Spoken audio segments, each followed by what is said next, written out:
Was open and are legal. Well, just for 2 days. We use in filing their appeal. I do that with my family. Comfortable and functional. Then once you get there, Hey, this is boring. Um,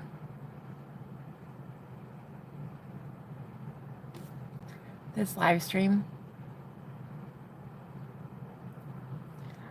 Okay, so as an empath, if you show up on this live stream today, you're gonna feel intense sadness because I'm insanely sad. And if that's not for you, and you're like, no, I want happy Jenna. Sorry, I don't think you get that today.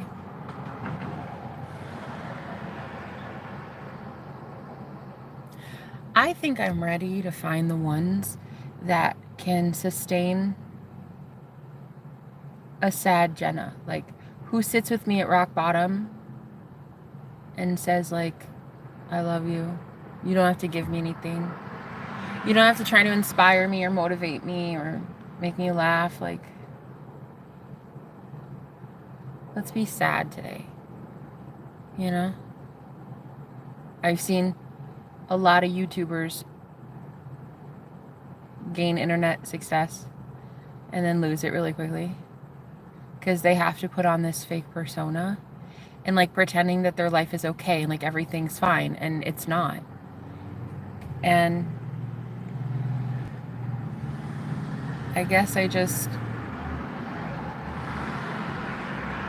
I'm ready to find those people that they can sit with me in my sadness because they understand their sadness, you know? I met a guy last night, most beautiful earth angel I think I've ever met ever. And it made me realize just how sad the divine masculines really have been. Not only for years, for lifetimes, past lives. They're carrying such trauma. War, battles, abuse, theft, loss of family, friends. Whoa, sorry guys. Death. Yeah, did I mention death? Women who are insanely gifted. You can see through the veil, you guys are psychic, that's really cool. But like to talk to a man who is quite possibly the most powerful soul traveler. Like, powerful, okay? And it just reminds me of like what this world could be.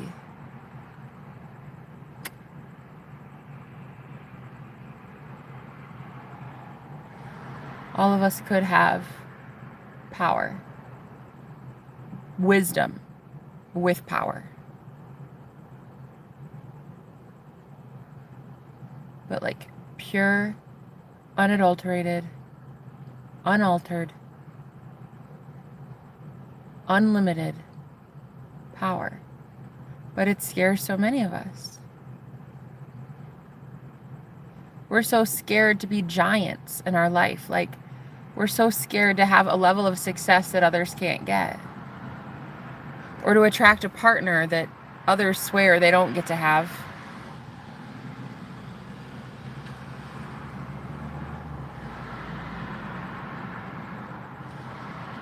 My soul remembers this man.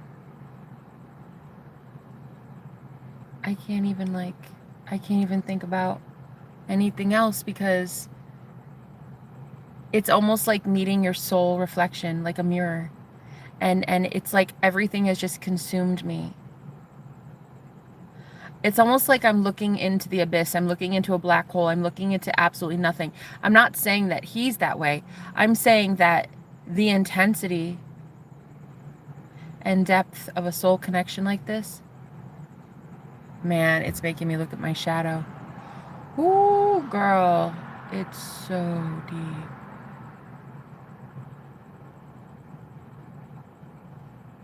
It's mainly asking me to ask myself, why do I put on a mask for the world? Why do I pretend to be something I'm not?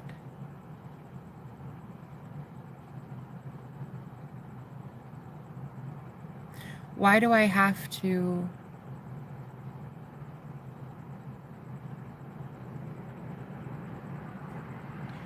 do anything anybody else tells me to do?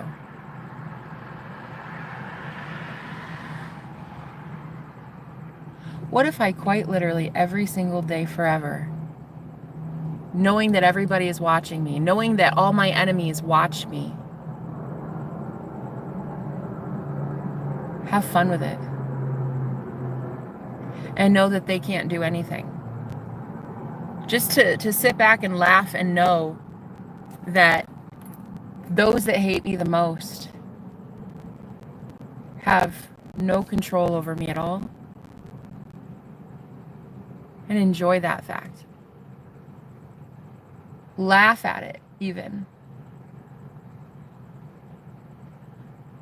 Knowing that they're glued to my face like white on rice, and that they won't ever stop watching, because why would they? I make too much damn sense. So, in a way that some YouTubers, they complain about a lot of trolls and stuff, and I did. I don't want to anymore, really. I want to just know that you guys are forced to watch me. I might as well give you something good to gossip about. I might as well give you something fun and enjoyable to learn today. You have no choice. You have to sit there. Your only choice is to leave if I don't entertain you. And that's what I've been begging you to do anyway. So, there's no loss.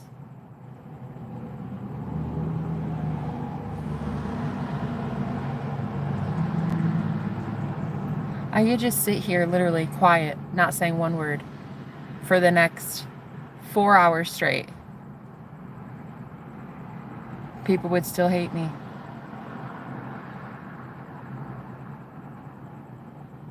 People would still love me. I could sit here talking about a conspiracy theory or something controversial. People would hate me and people would love me. It really doesn't matter what I do or what I say. I'll be hated anyway, and I'll be loved anyway.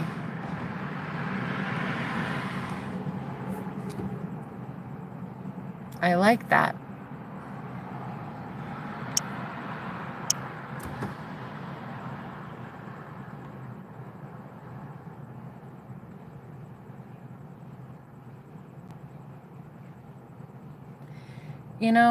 When you've been caged so long, you've been imprisoned so long in your own mind, that the universe starts offering you freedom, and you don't trust it. You don't trust the freedom that the universe is offering, because you think that there's something external, that the universe is something external of you, offering you something. And the only person you trust is you.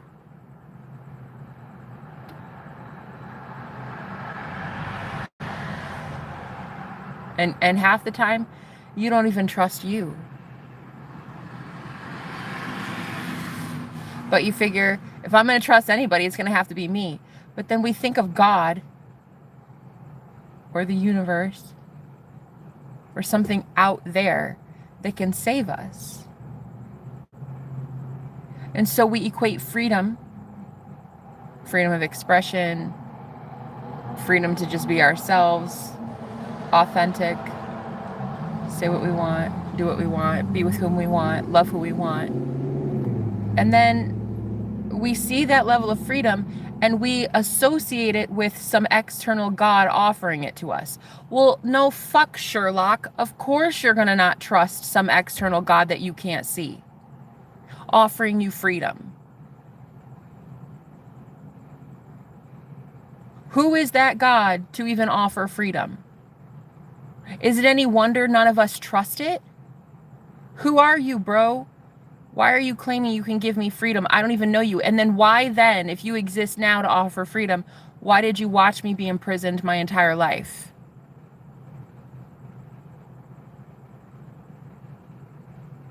So this is why I say that I'm God, because I don't want to worship a God outside of me. I don't want some entity outside of me to have more power to give me freedom or not to give me freedom. To rescue me would imply that it's powerful and it could put me right back where I was. I'd rather know I'm powerful. I'd rather know that it's me that's doing it, not some external invisible dude. Like, I don't even know. So is it any wonder the people that I associate with on a daily basis, you guys are new creations in Christ, right? You're ready to be free. You want to get out of your cage? You want to stop being a hermit? And stop hiding who you are? All your witchiness, all your psychic gifts, all your abilities to manifest, that ability to be a bad bitch. You're so ready to be about it. But as soon as I say, like, are you ready to have your freedom? We wince at it. We don't even know what to do with freedom. We've all been slaves so long, we don't even know how to be fucking free. What have we been a slave to? Well, gee, I don't know. Public school system, opinions, celebrities, and their public sway, whatever they told us to do, we did. Your mom, your dad, pastors. Did I say religion? A 9-to-5, a boss, the matrix itself. Your mind has been so constrained that freedom itself scares you more than enslavement.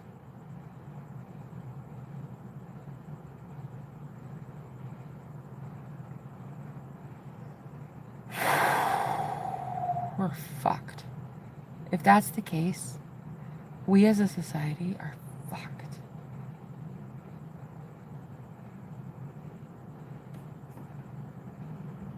We would rather have that comfortability in knowing that, yeah, okay, so my mom gets to determine who I love and whether or not I get that soulmate, yeah. And you know, my dad, he determines if I go to this college or that college. And sure, yeah, my pastor determines if I ever touch tarot cards or not. But it's comfortable, Jenna. And I'm safe. I have a roof over my head, food in the fridge, clean water to drink, and money in the bank to, like, get to work. Honestly, is it really that bad, Jenna?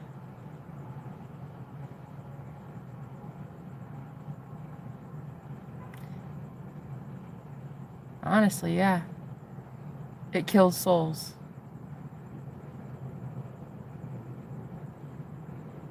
It may feed and nourish your body and keep it safe on a cold night, but your soul's fucking dying. And now there's this divine masculine entering my life, and it's just, oh my God, so beautiful. And all of a sudden I see just how gorgeous people are. Especially psychics, empaths, empathic people, starseeds. You say starseed? 100%. This man has traveled the universe, and, like, it is so crazy. The shit that he has seen. I thought I saw some crazy shit.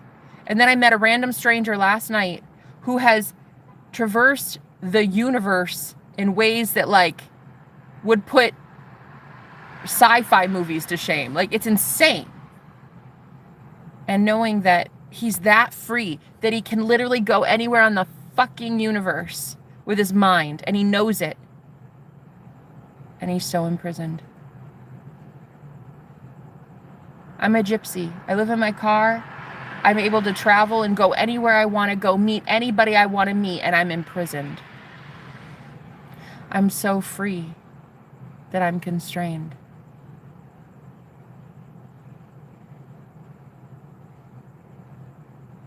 What freedom is there if you know that people are still enslaved? How can you be free knowing that other people are still trapped in their mind? Trapped in fear and worry about how they're going to pay rent, get groceries, heal an ailment so that they can go back to work, or manifest their soulmate, the love of their life. They want them back and fix their relationship issues. It's like, how can you be free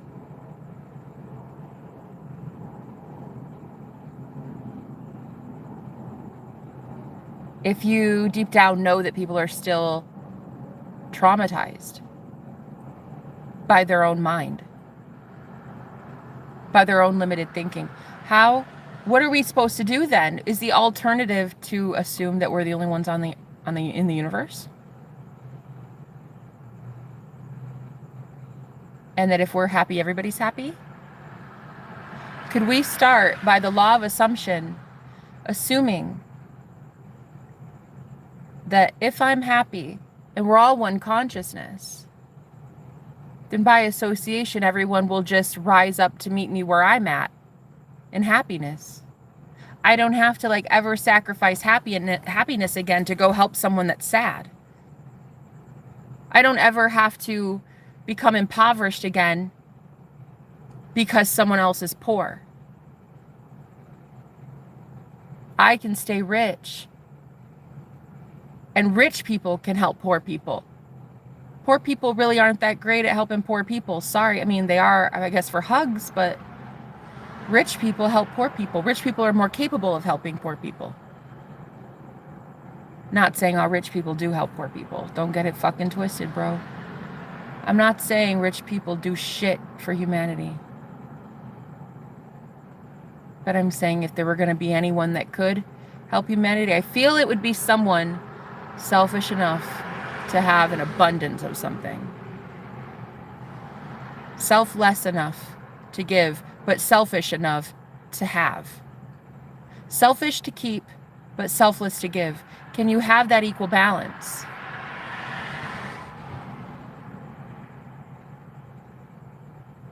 Can you have excess money in your bank account, more than the bills you need, more than the mortgage, more than even a nice car? Can you have more than that, hold on to it, and not feel like a prick? Knowing that there are other people that don't have it?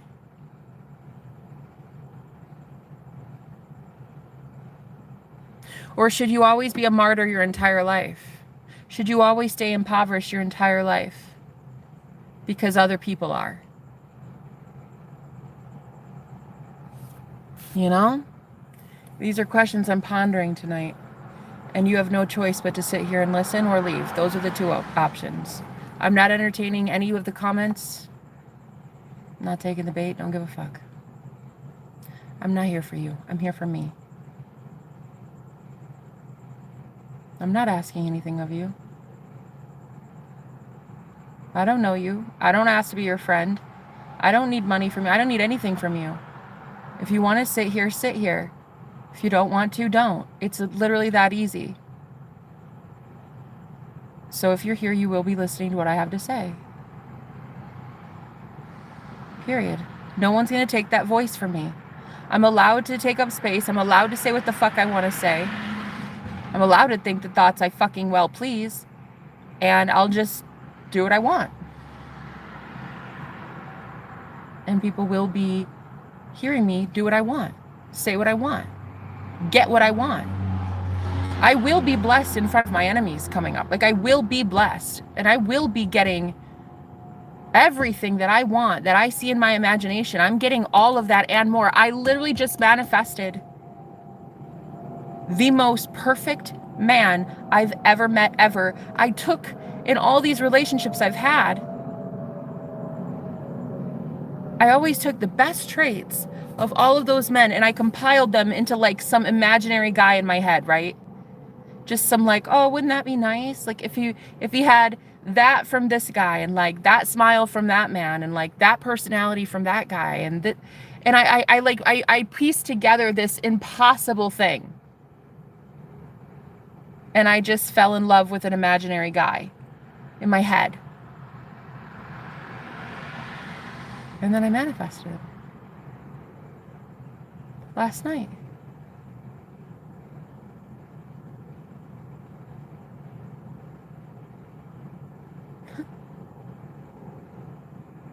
You think I'm spiritual? You haven't even seen anything yet. I think that's right there is what has the world shook. What really has the world freaked out is that these men who at this point was able to be submissive and pushed into a corner and told to shut the fuck up and stop being spiritual and try to like, you know, just be like normal. Up to this point, society, you were able to convince men that this woo-woo stuff is woo-woo and they shouldn't be like this. I get why the powers that be are fucking freaked.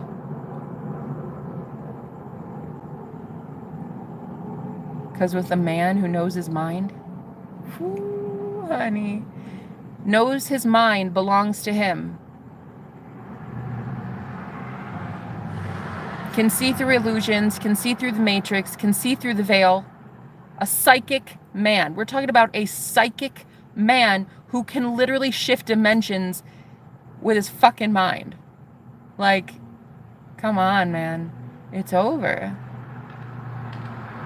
He represents an entire collective of men that aren't afraid to be psychic.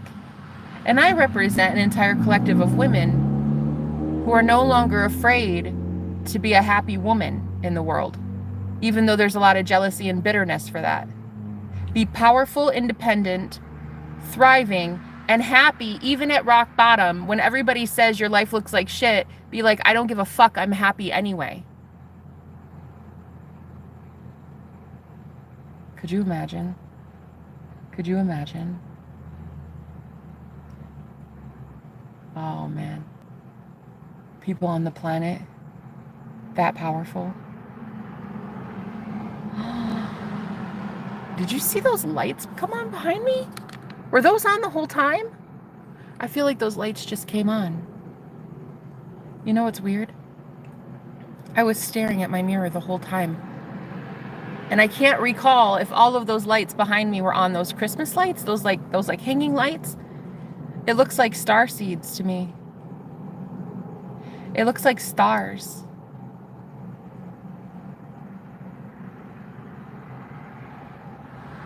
He represents an enigma. It was. I think they turned off the lights and then they turned them on again. And I feel like I'm delusional and that I'm like, were those on before? Were you guys online before? How long have starseeds been here?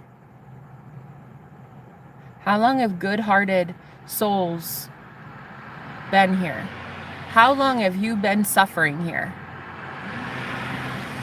How long have your lights been on and I wasn't able to see it? And people weren't able to see it. Angels weren't able to see it. Healers weren't able to see it. People coming in to rescue your ass, we weren't able to see it. How long have you had your light on and you thought nobody cared? When really there was some fucking veil over our eyes and we just couldn't see the fact that the goddamn light was on the whole fucking time. Wasn't our fault, really, was it? It was some system we were in. It was some backwards horseshit system. Some video games, some illusion, some distortion. We were all in it. I couldn't see you.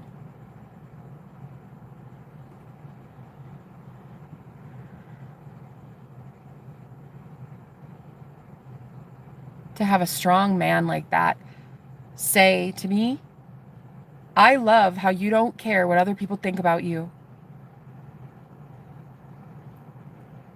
And I told him I love how his mind belongs to him and only him. No one can infiltrate that shit. And he knows it. He knows it. Imagine a man like that as a template for the whole world. Like, I mean, every single man now that I ever come across in this system, in this matrix, every man I ever bring him as a client at the fucking grocery store, as a YouTube viewer, it doesn't matter. Just imagine. My mind now, my subconscious will be primed. And convinced that all men show up like that. Like, that's it. That's the standard now. The standard now for every man that ever approaches me in my world will be him or better. Which honestly, that's I don't know if it gets better, honestly. That's just how it's going to be. The standard is so high now.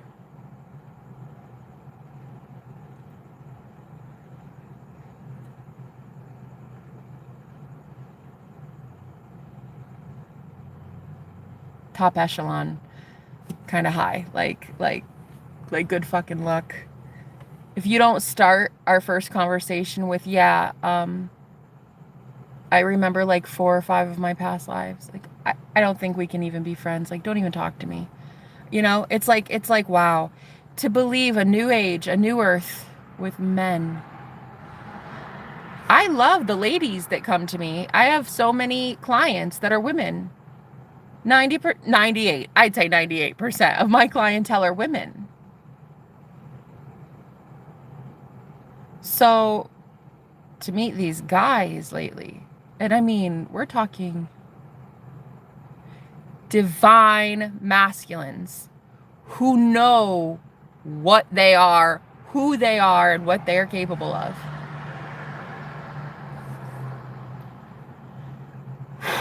This world's fucking wrecked. Like, this world's about to get sloshed if it thinks that it's going to oppose these divine masculines anymore.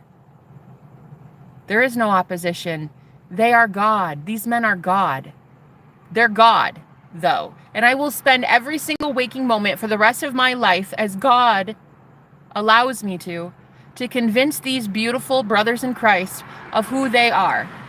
The prodigal son. Bitch, be about it. Be about it. Start acting like the prodigal son. Get the fuck home and be the God of the world that you were meant to be. Take back your power. Know who's sitting up here on the throne. Who is on the throne? You, Christ.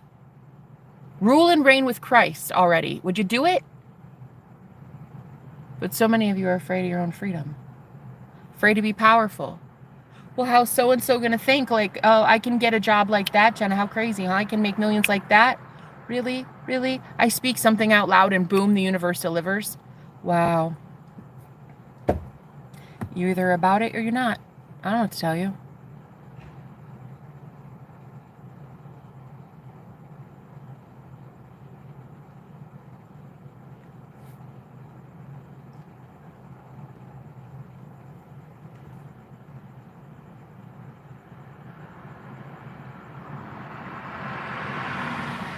To know that as a divine feminine, I can call on him at any time, his higher self. And because in my mind, I see him as extremely powerful. As a shaman, as a healer, as a leader, as a protector.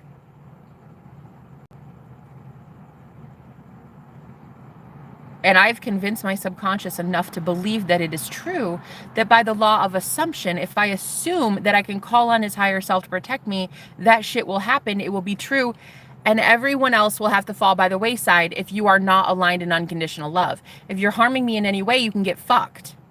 And that's exactly what's going to happen. You're not going to be here, you're going to leave my life because you will not like the frequency that I'm going to emit when I have a protective energy shield around me, right? here's a siren now. You hear that siren? Because it's not really World War III until there's a war.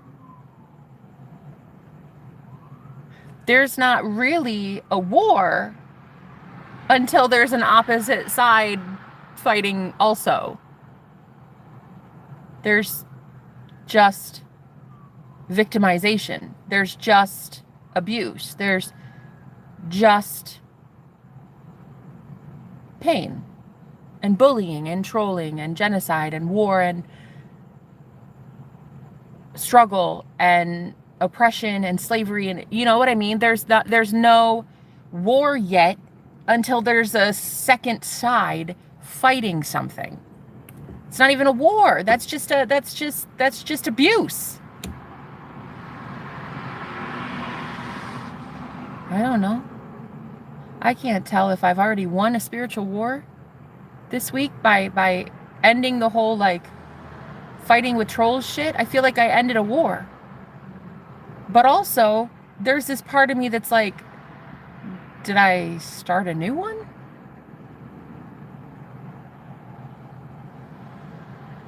Do I get to just have peace?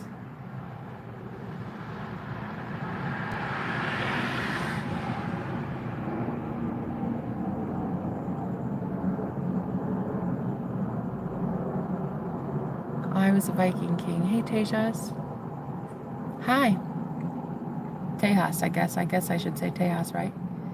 I believe it. You're a baddie. I'm so ready to help show you guys how much of a baddie you are. Oh my God. Men, what you guys could do. What you guys could do. Oh my God. Running for political office wouldn't even be an issue if you could use your mind to know that you fucking win before you win. It's like you don't even need to stress about anything. Going to college, you want a new degree and doing something new, see the degree before you get it. Want to find your soulmate? See your soulmate before you have her. Want to have some sort of public sway and some sort of influence. See that influence before you even have it. Imagine having that influence now. Up to this point, the only ones that ever had influence were fucking assholes. Politicians with greed in their hearts and a lust for power, and that's it.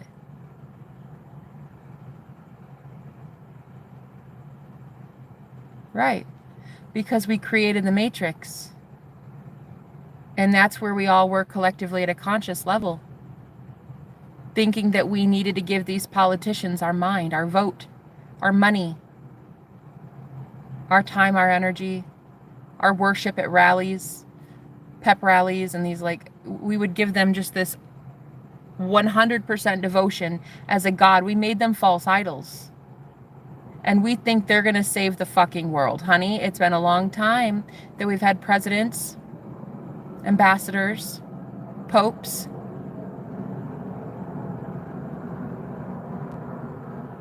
World didn't look saved, did it? Did it? Nah, I didn't think so. I didn't think so. So what you're going to need to do is figure out your goddamn life choices. Stop giving your fucking power away to a guy on a ballot.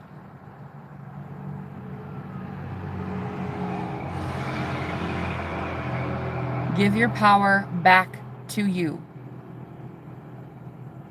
And that's all.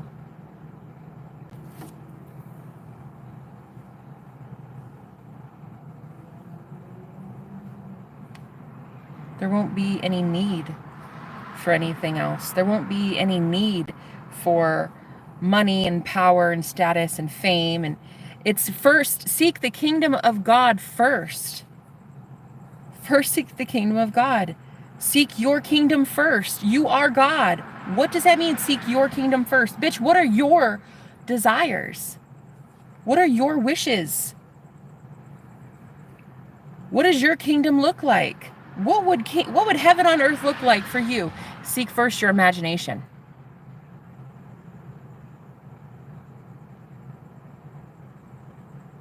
Seek first your imaginal act.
Human gods are just demigods.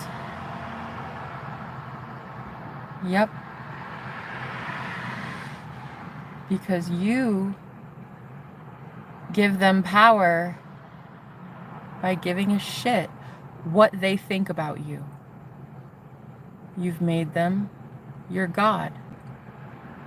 Your mom, your dad, your pastor, CNN news reporter. Whatever the weather guy says is gold. He's God. What he says goes. Whatever the dude that put up the gas prices says, well, he's God. He's got it. Can't really fight the system. Bitch, you are the system. You not only created it, you're the one fighting it. You're the one completely revamping it. You're all of it. You're literally all that exists. So human gods are demigods, yes, because you give them power that they don't deserve, making them a demigod, not a real god, a lesser god. You, if you would worship self instead, would be a god. But you don't want to worship you because that's taboo. Because to say shit in the mirror like, God, you're sexy. I do you. I think you're hot. I love you. I'm rich. I'm a goddess. I'm perfect. I'm flawless. I'm so amazing. I'm literally the best thing that's ever existed. I'm the most beautiful thing that has ever walked this face of the earth. I literally am the beauty standard. My body, delicious. I have so many people that want me. I am literally loved. I'm worshipped. I'm adored. Because you don't want to do that because it's sacrilegious. So you create other human gods. And then you worship them. You do what they say. They say, I don't want you with that soulmate. I think he's bad for you. You say, okay, no problem. I have to do it to stay here. I have to do it to be your friend. I have to do it because somehow there's a quid pro quo. I give my power over away to you. And you somehow benefit me. I don't know. In some way you benefit me. I don't know. What do you really do? I don't know. But I don't know. It's not really much you do. But we've lied to ourselves that those external of us can somehow do something for us. No. We do something for them as God. We create abundance for them. We create justice and karma for them as well, depending on what you, as the judge, believe that person deserves. You're God after all. You're the one creating heaven and hell and putting people in it, depending on what you judge them as. If you meet a random stranger on the street and you're like, that dude just looked like an asshole. Judgment Day, you just judge that person as God. As God, you just literally judged that person Righteously or unrighteously, it doesn't matter. You are the one that is giving it a flavor. It's either bad or good, but you're the one determining what it is. There's a spectrum. You just put this person in a category of now going to suffer your wrath as God. You've put them in a category of they won't be getting any of my time, any of my energy, and I hope today they just like step in dog shit. Okay? Now, if you see a beautiful person rescuing a bunny, wow, adorable. That person's so cute. Oh my God, I love them. Heart, heart, heart. And then you just keep driving by. You have just blessed that person, right? But what we really need to seriously get, guys, every single person is you. It's all one consciousness. So even the asshole that stepped in shit that you technically cursed today is also you. We can revise how we look at that person. We can instantaneously look at them and be like, why did I think they were an asshole? Because they did this? Okay, I love them anyway. I'm going to send them blessings. I hope today their day gets better. Right? Now, if you're like me, though, like typically in a day, I want people to get their karma. I do. Like, you're not in my life. Shit, I don't care what kind of karma you get. Go sling pig poop in Idaho. I don't give a fuck. If you're an asshole, I think you should get karma. Really, I believe in a fair and just universe. And I think that that would be, in my heaven, yeah, that's what I want. Like, if I get to have heaven, there would be a hell. Truly. Truly, truly. Just like in a free country, I'd like there to be prisons. Because don't be a douchebag. You know what I mean? Don't be a menace to society. And people won't throw your ass in a spiritual prison. Okay? So yeah, in heaven, I would still say there's justice scales. There's balance. You know?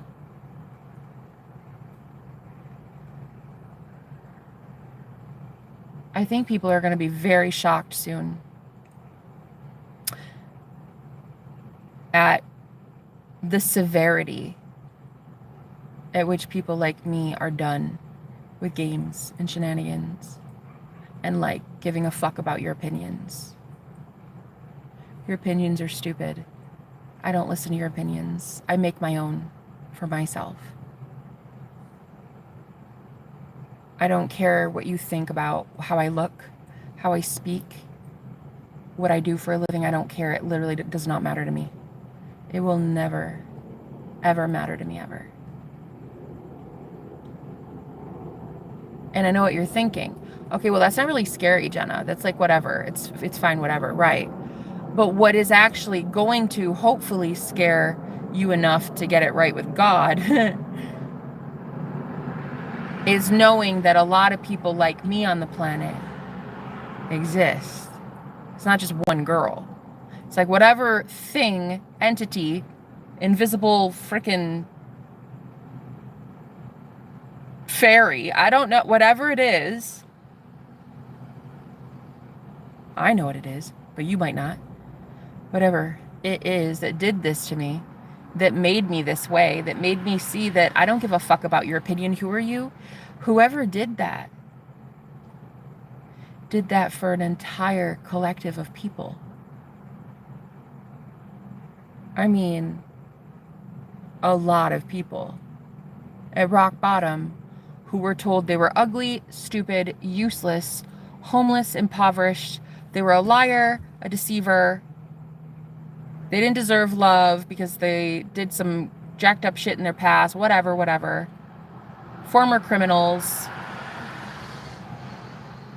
Absolute hermits. They have social anxiety. They don't even go out of their house. Like, I'm talking people who've been so down and out for like decades, okay? The same one that reached me probably reached out to them. Maybe on a drunken stupor. Maybe they were sloshed at their best friend's engagement party. Bitch, I got kicked out of my best friend's engagement wedding party because I was so drunk. I got blackout drunk as an alcoholic years and years and years ago. I have to assume that whatever found me and saved me maybe there's other people out there, you know? Maybe they found what I found. Maybe they know what I know. Maybe, I don't know. And I met a guy last night. Shocking as shit. I'm just blown away. You can't even imagine. And if you guys, one day my testimony will be shared with the world and you'll be like, nah, there's no fucking way. There is fucking way. I have met someone last night that is blowing my mind. And if he made it, he survived. I survived. Everything that I just went through, literally day in, day out, hundreds, if not thousands of live streams over the past few years doing this, and a coven. I was in a coven. I was abused in a cult. And I survived losing my entire family, health crisis, gaining hundreds of pounds, not even being so big I couldn't even bend to tie my shoes, being infertile, not being able to have children, going through a divorce, losing my animals, losing my family. I survived homelessness. And I still have a good heart. I still talk like the glass is half full. I still believe in the fact that good-hearted people might exist somewhere. I still believe, after all that good politicians will rise up, good leaders in the world will rise up. Like, holy fuck, I am a dangerous person. I get it now. Oh yeah, I see why people are threatened. Good. Get threatened. Stay threatened. I don't give a shit. Get triggered, stay triggered. When you have nothing to lose.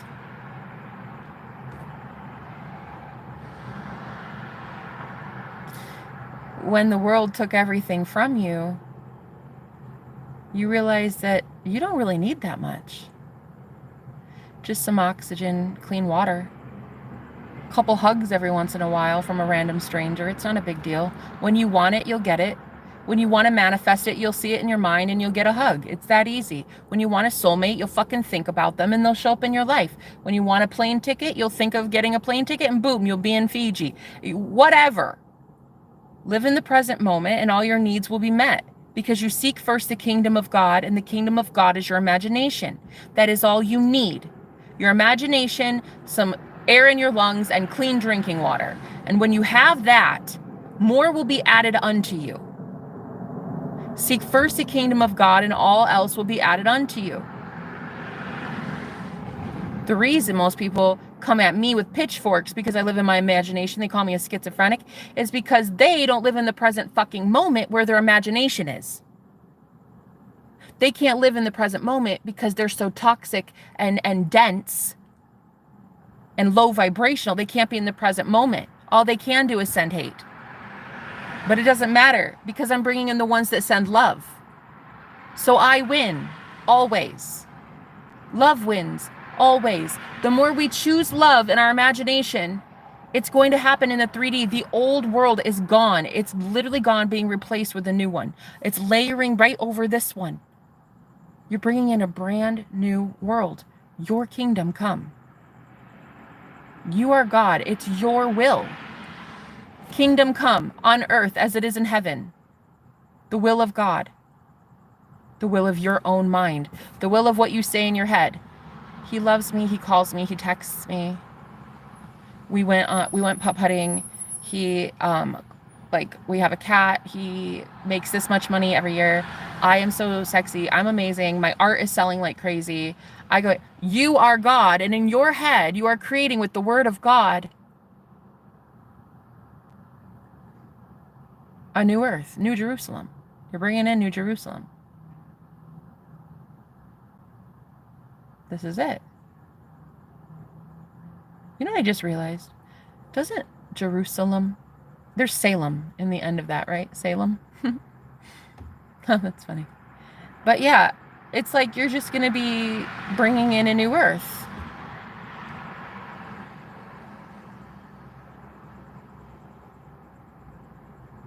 And there's no one that can ever stop you because you've already seen it in your imagination. And by spiritual law, that shit has to come to fruition. If it came to fruition when you thought shit thoughts, the same law applies. The law of the universe that says you're going to get exactly what you sow. You will reap what you sow. You sowed shit thoughts. You got a shit life. Sow good thoughts. Get a good life. It is literally that fucking easy, but people don't want to believe it. They don't want to believe it's that easy. Cause what? Do you want to really cling on to a shit life that bad? I'm asking for a friend. Do you want pain that bad? Most of you, deep down, know that if you knew you were this powerful and people around you started judging you, you know you'd have to leave. You'd have to leave your mom, your sister, your job, that neighborhood that fucking hates you, and you know they do. That church that just laughs at you behind your back every day you're there, don't even know why you go. You just know that if you were to start being hella fucking powerful and being about it, everybody would be hella pissed at you. And you know that you'd have to leave. That's what it is. There's just a lot of fear there, you know?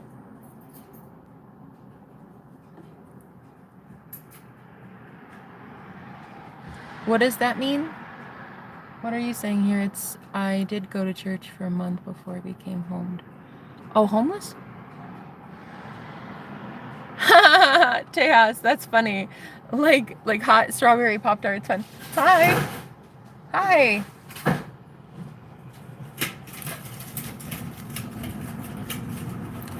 It was this small little group. It was a sect of mystics on an app. It's a walkie-talkie app. It's kind of like Discord, but it's like more fucking ancient. And it was very small. It was almost suffocated. Like nobody was allowed in or out. It was so small. It was off the beaten path. They liked it that way. No newbies were allowed in.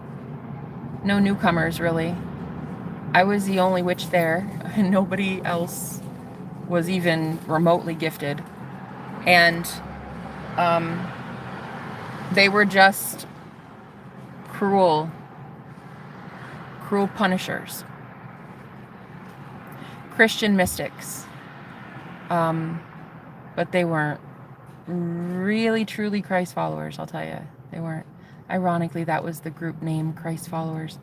I don't know who they were following, but it wasn't Christ, I'll tell you that much. So, I have so many cool people coming into my life. Oh my gosh. These people are so beautiful. They've escaped cults too. They're baddies. I don't even know how they made it. Like, I look at them and I'm like, what did you just say? And they're like, yeah, so I got out of this coven and then I freaking like astral traveled here and I did this and I went to this portal and I talked to that shaman and I went and I freaking battled this demon and then I looked at this war and I went, what the fuck? Like, I'm just like, what? Bro, like, who are you? Dude, I thought I was powerful.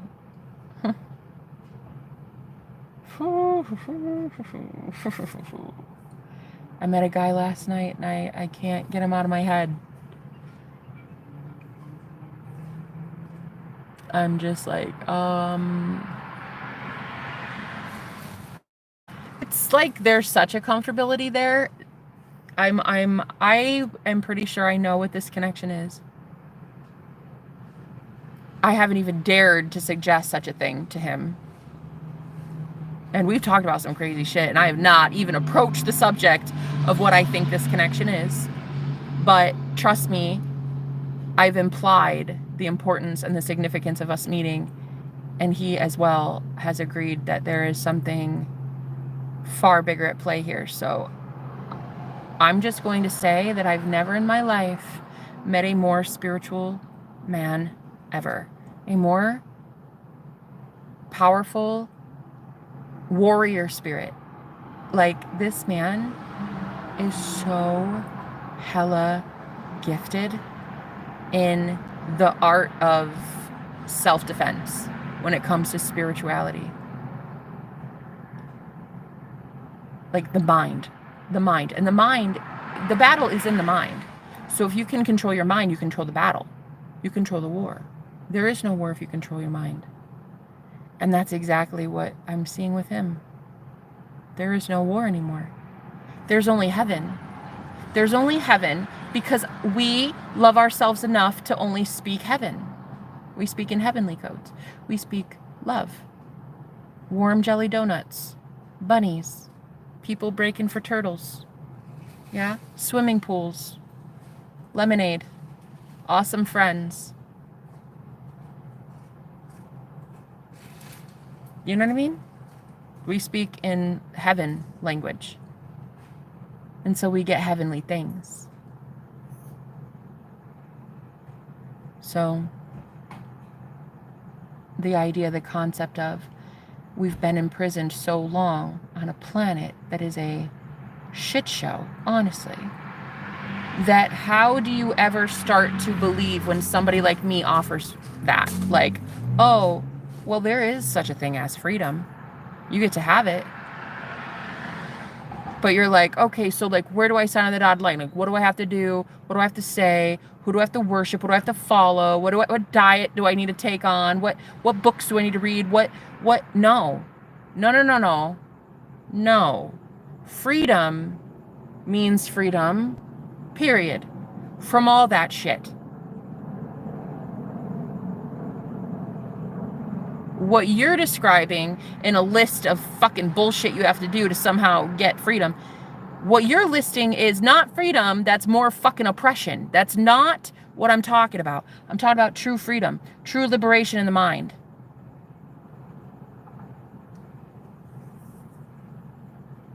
But so many are afraid of it. Like, you'd rather be enslaved?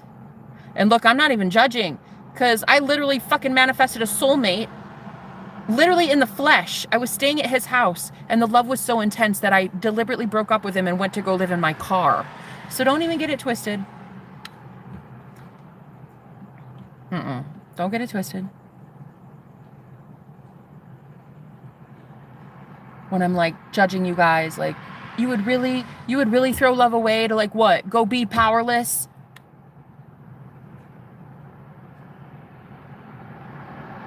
You really want to be a victim that bad? Like, you really want, like, no, I can't judge you, you know? I was scared too. I was scared that a lot of jealous women were about to take the love of my life from me. That's because I didn't realize how fucking powerful I was. Bitch, you can't take shit from me. You didn't even give me this. Go fuck yourself, royally, evil bitch. Who are you? Don't even act like you get to have any control over me. Who the fuck are you and who invited you? This isn't your love. You didn't manifest it. Bitch, have a seat. So yeah, at the time, I was so weak and timid and not in control of my own thoughts or my mind that I thought I could be controlled by an outside woman who always hated my guts in some way. It was either my boyfriend's mom or my husband's sister or my this, you know what I mean? It's always something. My husband didn't actually have a sister. My husband had a mom, and he was a single child, the only child. And so like, wow, such a mama's boy. Oh my God, it was so tough. That was such, being married. I was in that relationship 8.5 years, and it was so tough. I was so surprised that I even got out. I don't even know how I made it out alive, to be honest. And it's like, I know what being in prison feels like. I know what imprisonment is. And I also know what freedom is. But like, do I though? Do I? Because that's what this new guy is like kind of asking himself. I can kind of feel it intuitively. He's kind of like, does your freedom actually mean more imprisonment? Maybe? Let's ask ourselves that question. Does my freedom mean slavery? Kind of. Yeah, and I'm going to tell you why. Because in my freedom that I have gained recently as a psychic and as a shaman, as a healer, I believe deep down that there are people that need rescuing. So I'm not really truly free if I'm high vibrational, and I think that there are other people lower vibrationally than me that need help, like a savior complex. So technically speaking, he's right on the money, and that he represents a lot of people that would question, is your level of freedom, Jenna, just more of the same? Is it another trap? I think so. I think so. So really true liberation would be, stop believing there are other people out there in pain. Stop thinking that people are impoverished. Stop believing that people can get sick. Stop assuming CNN knows what the fuck they're talking about. Turn off the goddamn news and think that there's world peace instead. That would be true freedom. Knowing that you never have to save a soul because all souls are saved, that is true freedom. Give yourself a break as God, this God savior complex. Like, oh, I gotta save everybody, I gotta save everybody. No, you don't. That's true freedom. I don't need to save anybody. That lady, Linda, she has her own soul. She'll figure that shit out. She'll reincarnate one day, try to figure it out again, learn her lessons, ascend, go to God, go to source. Boom, bada bing, bada boom. That easy. That dog that passed will come in, reincarnate again as another soul, try it again, boom, boom, boom, boom, boom. Heal, not heal. I don't learn their lessons, I don't know. That guy, George, I don't know. He's a thief. He's gonna rot in hell for that. I don't care.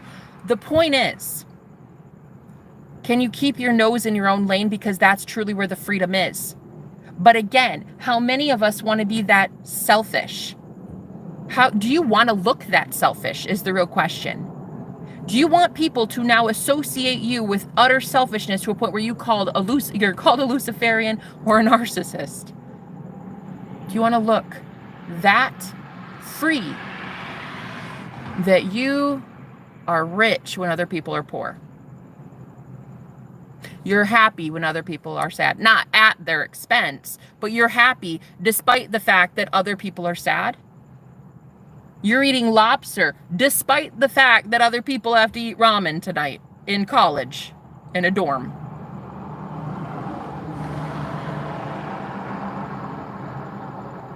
That you just won the lottery and you don't need to give to everybody in your family. Like, are you good with that though? Because freedom comes with a price. And if this is a spiritual war, and it's a war in the heavens, aka war in your mind, then the battle in the mind, you're really up against you, no one else.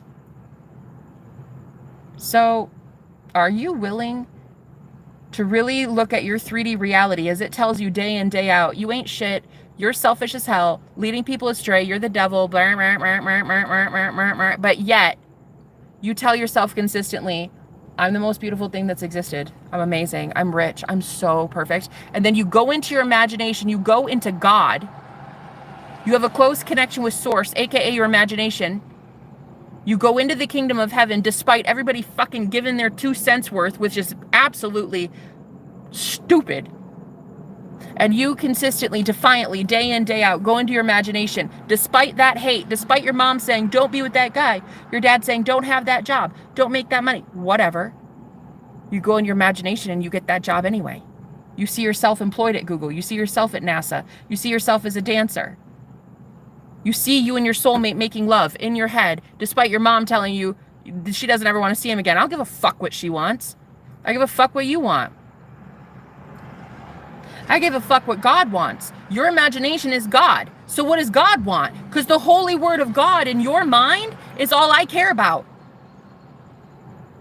And those in your reality that hear the word of God, aka what you're saying to yourself about them, he loves me, he calls me, he's so attentive, he wants to propose, we're getting married.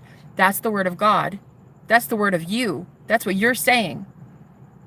That person has to abide by the will of God? You. They have to call you. They have to get it in their mind to propose to you. It is literally you as God. So, the real question isn't, am I offering you freedom? And the ones that sent me, which a lot of you might be like, but what does that mean though? I've mentioned aliens, angels, you can call them whatever you want. Higher vibrational beings. Beings of love. But the real question isn't, am I offering freedom? It's, do I live a life that would show you I promote freedom? Do I promote freedom? Because it's no different than a Christian fanatic coming up with a Bible and being like, you need Jesus, you need Jesus. Bitch, you need Jesus. It would be no different having me tell you about freedom if I feel enslaved. That's like a Christian saying, choose my Jesus saves. Saves you from what? You're fucking miserable. What do you mean? Who are you to tell me what a savior is when you're not saved? Right? And I'll tell you, the ones that aren't saved are the ones that go around clutching onto a Bible thinking that's going to save their ass. Reading it day in, day out. You are using a literal physical item as your savior. Why don't you pull your head out of a book and go find God? Before you try to come tell somebody on my chat that they need Jesus because they have a different opinion about things than you do. Nah. So the real question is not, do I offer freedom? Yeah, I've been offering it. The real question is, what kind of freedom? And is it real? And do you think it's real? Do you think it looks real? Do you think it feels real? Well, what would a free person really be like? What is freedom? Nobody even sees free people. They're all trapped in their own fucking head. Enslaved in some way, a 9-to-5, debt, college courses looming, and there's always something that we're enslaved to. So what is it that I am saying exists? And does that feel good to you? Does that feel right? No. To some of you, it doesn't. To some of you, you're like, yeah, that's the fucking life, Jenna. I want to speak shit out loud and have the universe deliver in 2.2 seconds. I want that. I want to wear what I want, look at my plus size body and be like, bitch, you sexy as hell with your stretch marks. I want to look at my body and call myself a goddess. I want to manifest really, really sexy divine counterparts. Some of you think I'm insane in the membrane. Totally be about it. I don't give a fuck. Call me schizo. Call me bipolar. I don't care what you call me, but you will call me blessed. Okay? So others are like, yeah, I want that. I want that. Okay, well, you have to do what I do then. You have to stop assuming that a world is on fire. You have to ignore a world on fire. Because you're going to build more of a world on fire. The more you look at trolls and go, whack-a-troll, whack-a-troll, whack-a-troll, whack-a-troll, just like I do, or I used to. Ignore it. Glide right the fuck over it. Create a new earth. And overnight, change your circumstance.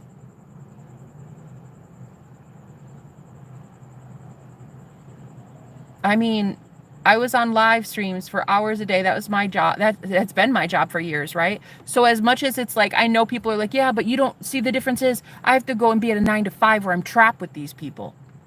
The fuck do you think I was experiencing? Right here, fucking 2 feet from my face, thousands of comments a day. Bitch, you're fat. Shut up. You're a woman. We don't want to listen to you. You're leading people astray. You're a Luciferian devil. Hours a day. On my livelihood, paying because this is my livelihood where I'm getting paid for my work. So like, if I can do it, you could do it. It's the same thing. I ignored my 3D circumstances and then added to that, because that's only step one. ignoring your 3D. You got to replace it with something. So I would go into my imagination and imagine things working out better for me. And they are now. They're starting to come in. Starting to imagine actually having money left over after a bill. Go fucking figure. I'm starting to actually imagine a man in my bed instead of being chronically single for the next 80 million lifetimes. I'm starting to imagine more people on my channel being influenced in a positive way by what I say. So, remove the bad, but add the good. You need to do both. Adding the good without removing the bad, you're going to be feeding those parasitic leeches in your life with all that good positivity that you got going on. You're going to get fucking burned out. And if all you ever do is leave the bad, leave the bad, leave the bad, leave the bad, leave the bad, but never add the fucking good, then you're going to be where I was, which is like stuck in this perpetual purgatory of everybody's out to get me, everybody hates me, because you have no support. You haven't brought in good things, good energies to protect you, to help you, to encourage you, to love you. Remove the bad, but like you never replace it with good. So you're stuck in the nothing, in the void for a really long time where you have no support, no help, no money, no friends, nothing. And yet you've just angered an entire fucking collective that's chasing your ass. So what now? That part, that choice, that's pain. The other part, that's pain. This is why you need to do both. You need to leave bad things and add good ones. Do both. It's the equivalent of taking a whole bunch of antibiotics and then not replacing any of the good bacteria in your body and then getting sick. Your antibiotics are, yeah, of course, removing the bad shit, right? But like you're not actually doing anything with the good isn't entering your body. It's just a perpetual cycle, a continuous motherfucking cycle. And you're the only one that can break it. Chronically single, I've been single for 13 years because it's so easy. It's easier than being cheated on. It's got its downsides too, doesn't it? Being single for 13 years? Is that easier than being cheated on? Girl, as God is my witness, I've been cheated on. And my ass got over that.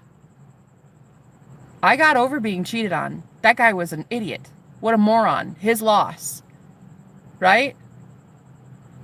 He's not even with that woman anymore. Exactly. That's how insignificant it was.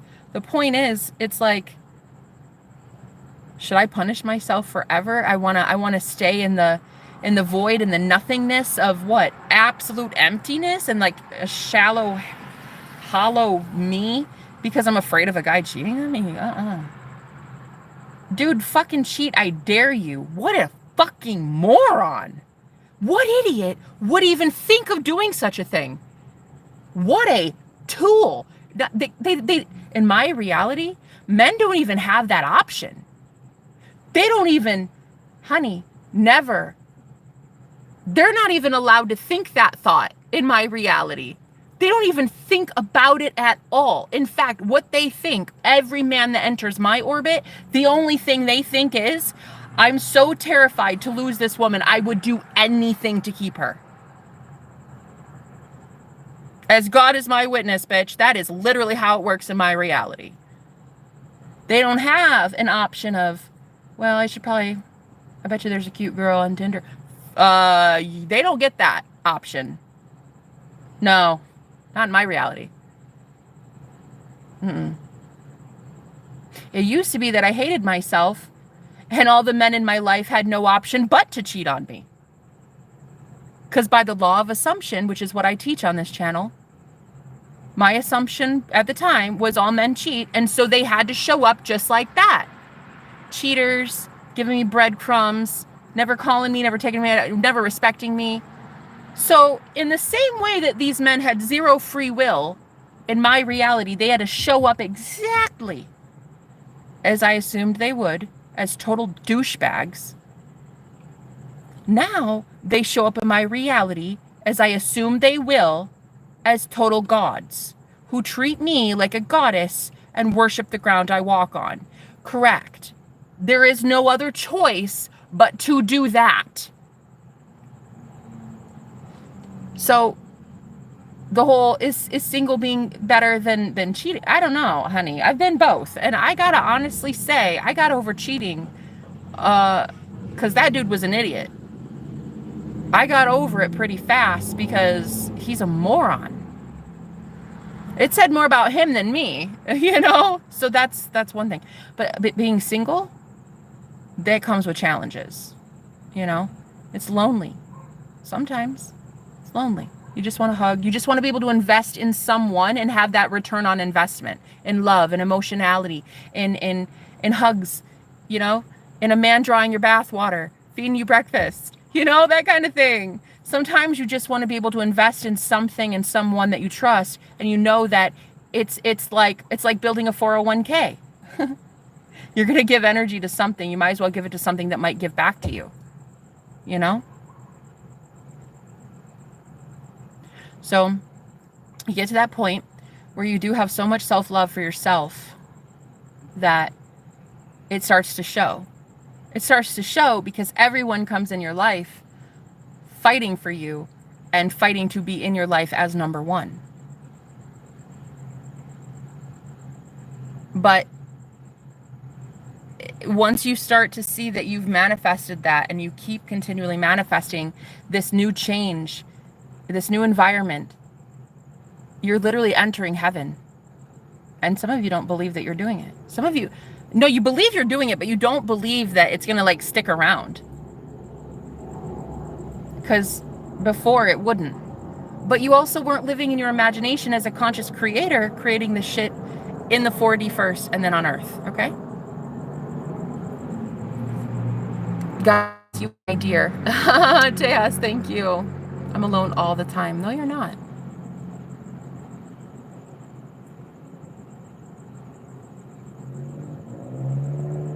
Now I live life on my terms. You claim you live life on your terms, but your username was, "We need more dead tyrants." You don't live shit on your terms, man. Your mind belongs to the idea that there are tyrants. Your mind is at war and your username is a weapon.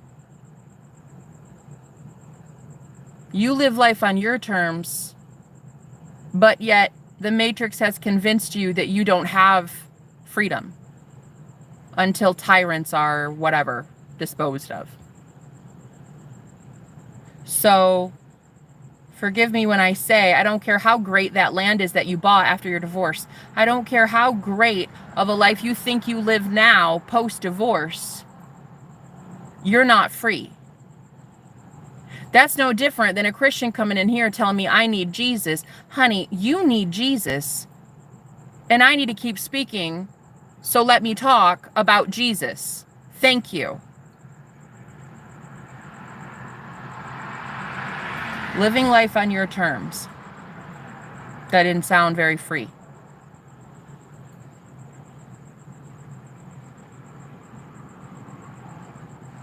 You equate freedom with having land. And actually, let me view the deleted message that I stayed single, paid off 2 trucks, bought land, paid off a cabin in that land. Good. So you bought freedom in the 3D world.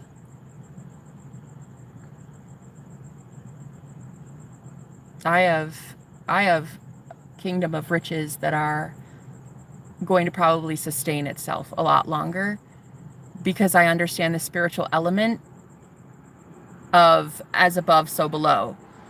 You built shit in the 3D. Applied all your energy, all your effort to the 3D world. The kingdom of materiality. The kingdom of shit that can be destroyed quickly. But what about your spiritual health? What about the shit that you did up there in the 40, in the mind? Did you build riches in heaven? Because you just wrote without being provoked to do so, which is very weird. You wrote how great your life is and that you're free in the real world, the 3D world, right? Okay.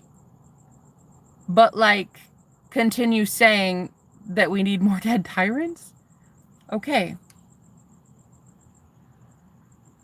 You're not free. So don't try to convince me that you know freedom. That life that you just described. As much as I think, oh, that's great. I'd love to have land one day. A house, 2 trucks maybe? Cool. You didn't do a great job promoting it for me. You didn't do a great job on the sell. It's just like when Christians tell me to find Jesus. I'm like, God, like you did?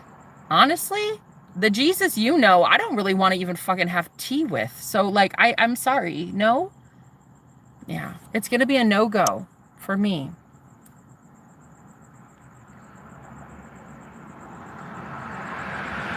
Oh, good luck, Anne. I'm all alone all the time. Not since I found you, Jenna. You're sweet. I love you. You're not alone. And of course you passed the exam. You're the one that gave yourself the exam. You're the one that manifested that teacher to give an exam.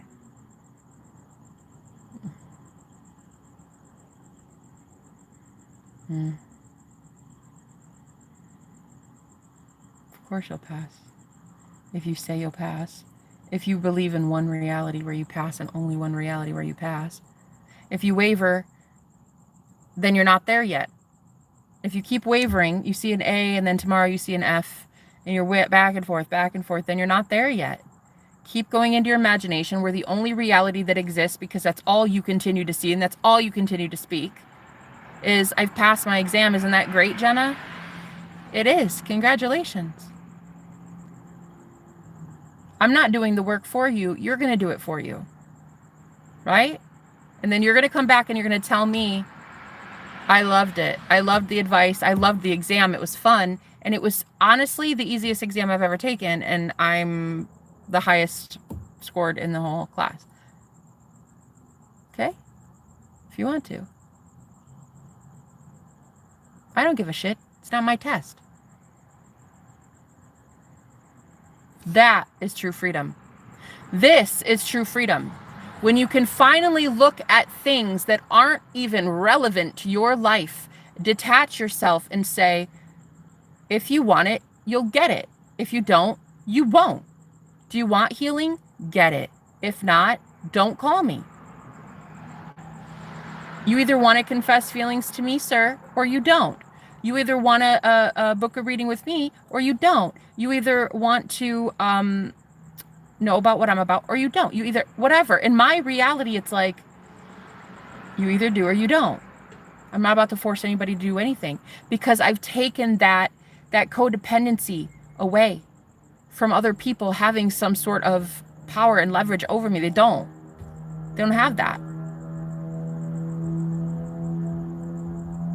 There is nothing that humanity does that God can't.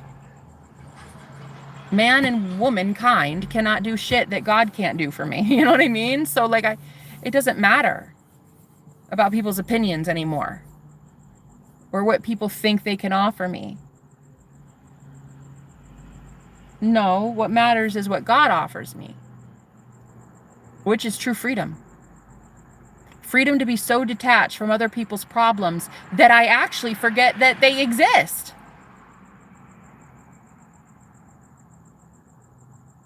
I forget that it exists. Problems. Because I want to live in my own bubble of my own making where life is magically delicious. And anytime I get something cray-cray happening in my life, I look at it like, okay, that's cute. I love how it was remedied. I love how this is literally fixing itself and it's so fucking crazy how easy it is. And anyone that wants to come up to me with their own issue, it's like, I can now see like, that's you, man, and this is me. For the first time in my life as an empath, that is really hard. As an empathic sponge, I used to pick up everybody's bullshit and be like, oh, let me heal you. Let me heal you. No, you go fucking heal yourself.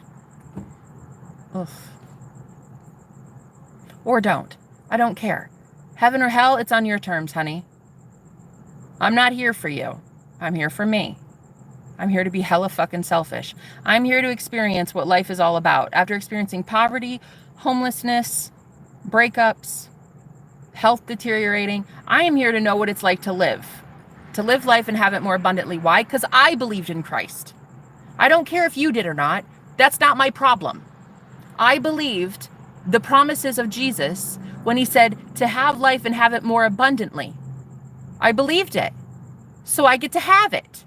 I don't care if you did or not.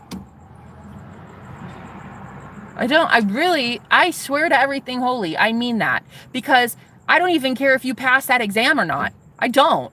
And I know that that might sound bitchy, but I don't care how it sounds. I don't care if you pass it or not. And I feel this is how the universe is, neutral. The universe is a playground that we play on. It's kind of inanimate. It's an inanimate object in a way. It's almost like it's so neutral. It's like it only wants what you want. It only wants what you tell it as the child on the playground. The conscious entity on the playground is the one choosing the swing set. The playground itself is just a playground with toys on it. You are the conscious entity giving your power to the exam. Either I pass it or I fail it. You're God, though, of your reality. I'm not God of your reality, so I don't give a shit what happens in your reality. I care what happens in my reality, which is probably why I will, if I care enough, later I'll say, oh, she passed. She literally came back the next day and said, wow, I passed. Great. If I care. And if I don't care, I'll spend the 24 hours I have in a day caring about something else. But that is true freedom, in stopping caring about others so much that it consumes you. Because, honey, how many people are taking an exam today? A lot of people. What am I supposed to do? Give a shit about everybody taking an exam who says, hey, please pray for me.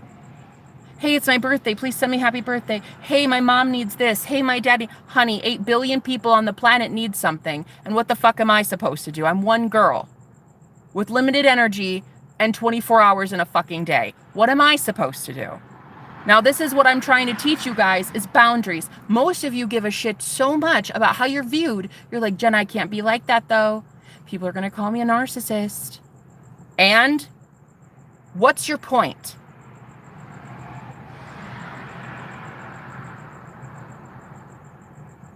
People that are empathic are not narcissistic. Literally, completely can't be one and the same. You can't be. Literally, you cannot be a narcissist and an empath at the same time. Nope. What I am trying to do is help empaths stay alive in the fucking Hunger Games by realizing, honey, you do not have to be a doormat. When you make good money for yourself, finally for the first time because you get an awesome job or you win the fucking lottery, do you know how your ass will not lose it in 6 months?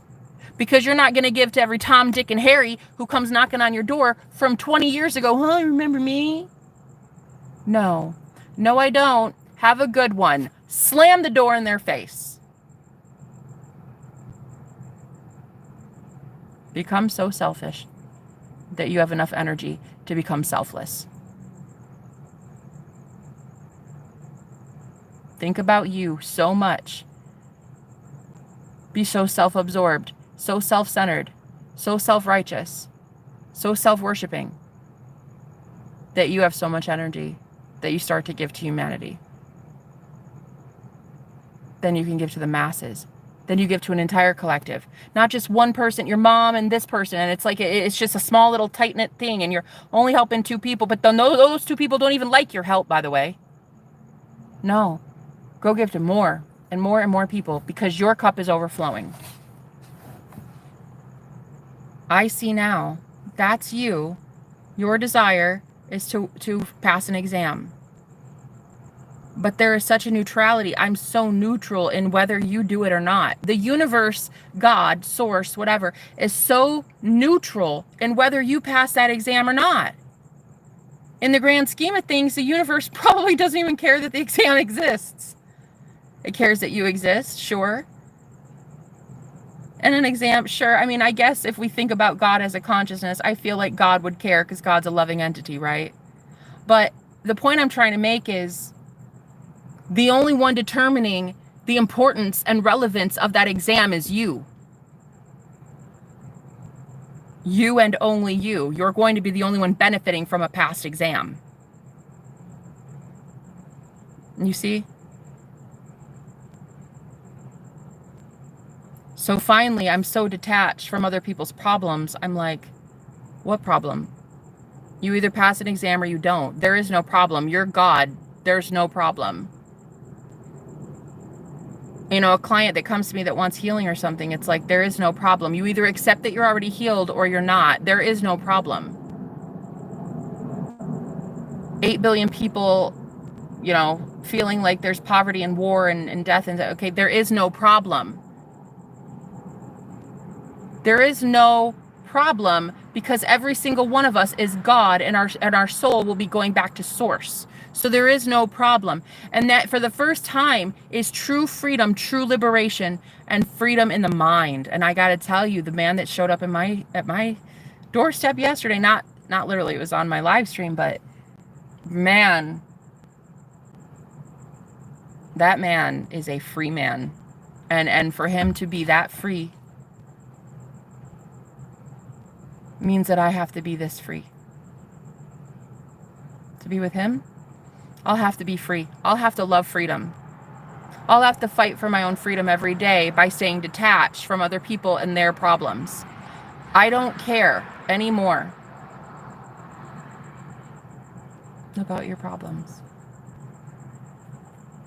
I don't care about your problems. You claim you have problems. That right there tells me I don't want to even be around you because you're not living like you have solutions. I speak in solutions. I think in solutions. God thinks, the higher self, Jenna, my highest self, my highest version, thinks in solutions. You think in problems. We're not compatible. I don't care about your problems. I care about my solutions. Now, what I'm going to do is continue to keep building in my imagination more and more people coming to me saying, wow, I found a solution. I got this taken care of. I found that job. I got this money. It was crazy. That guy came back. It was so awesome. That's cool. I'll do that. But like to manifest for you in that, like, no, you have to be the one that says I pass or fail that exam, you know? Now, if you were my best friend, and I would definitely manifest for you. If you were a client, I would do it. Because now, when clients come to me, I'll sit after the fact and be like, okay, what would I really like my client to tell me soon in an email? Oh my God, he came back, Jen. I can't even fucking believe it. We didn't even get off the phone. We didn't even get off our call, and he already came back. It was crazy. It was crazy. So I will care about those that I care about. I will manifest good shit for those I care about. What I used to do was freaking manifest for trolls by giving you guys all my energy. Fuck you. I don't care about you. Trolls will rot in hell where trolls need to go. What I'm going to do next is give myself absolute permission to be as powerful as I want and know that there are zero consequences. Death doesn't exist. Censorship doesn't exist. Cancel culture doesn't exist. God hired me. Who's going to fire me? If I'm God and I keep seeing in my imagination more and more success, and I speak with that conviction and knowing that if I tell the universe I'm free, I am free indeed. Those who Christ sets free is free indeed. The mind of Christ in our head is the one determining if we're free or not. Do you believe the mind of Christ? Do you believe your higher thoughts? The one that says, well, you know what? Maybe I could make money like this. You know what? I bet you my soulmate could call me today. I bet you I could get that job. Why not? Do you believe the mind of Christ? Do you believe Christ? Because you'll have life everlasting if so. If not, I don't fucking know what to tell you. I don't care. Get off my fucking channel. Okay? Great. So yeah, this beautiful man, an earth angel that entered my life last night, asked, well, I mean, I was implying that he didn't really trust that the freedom I was offering and the ones that sent me, he was acting scared. And I said, okay, so what it is you think this freedom is more enslavement. Right. And you would be right. You would be right if my freedom to be high vibrational and to be selfish and in my own bubble, in my own frame, you would be right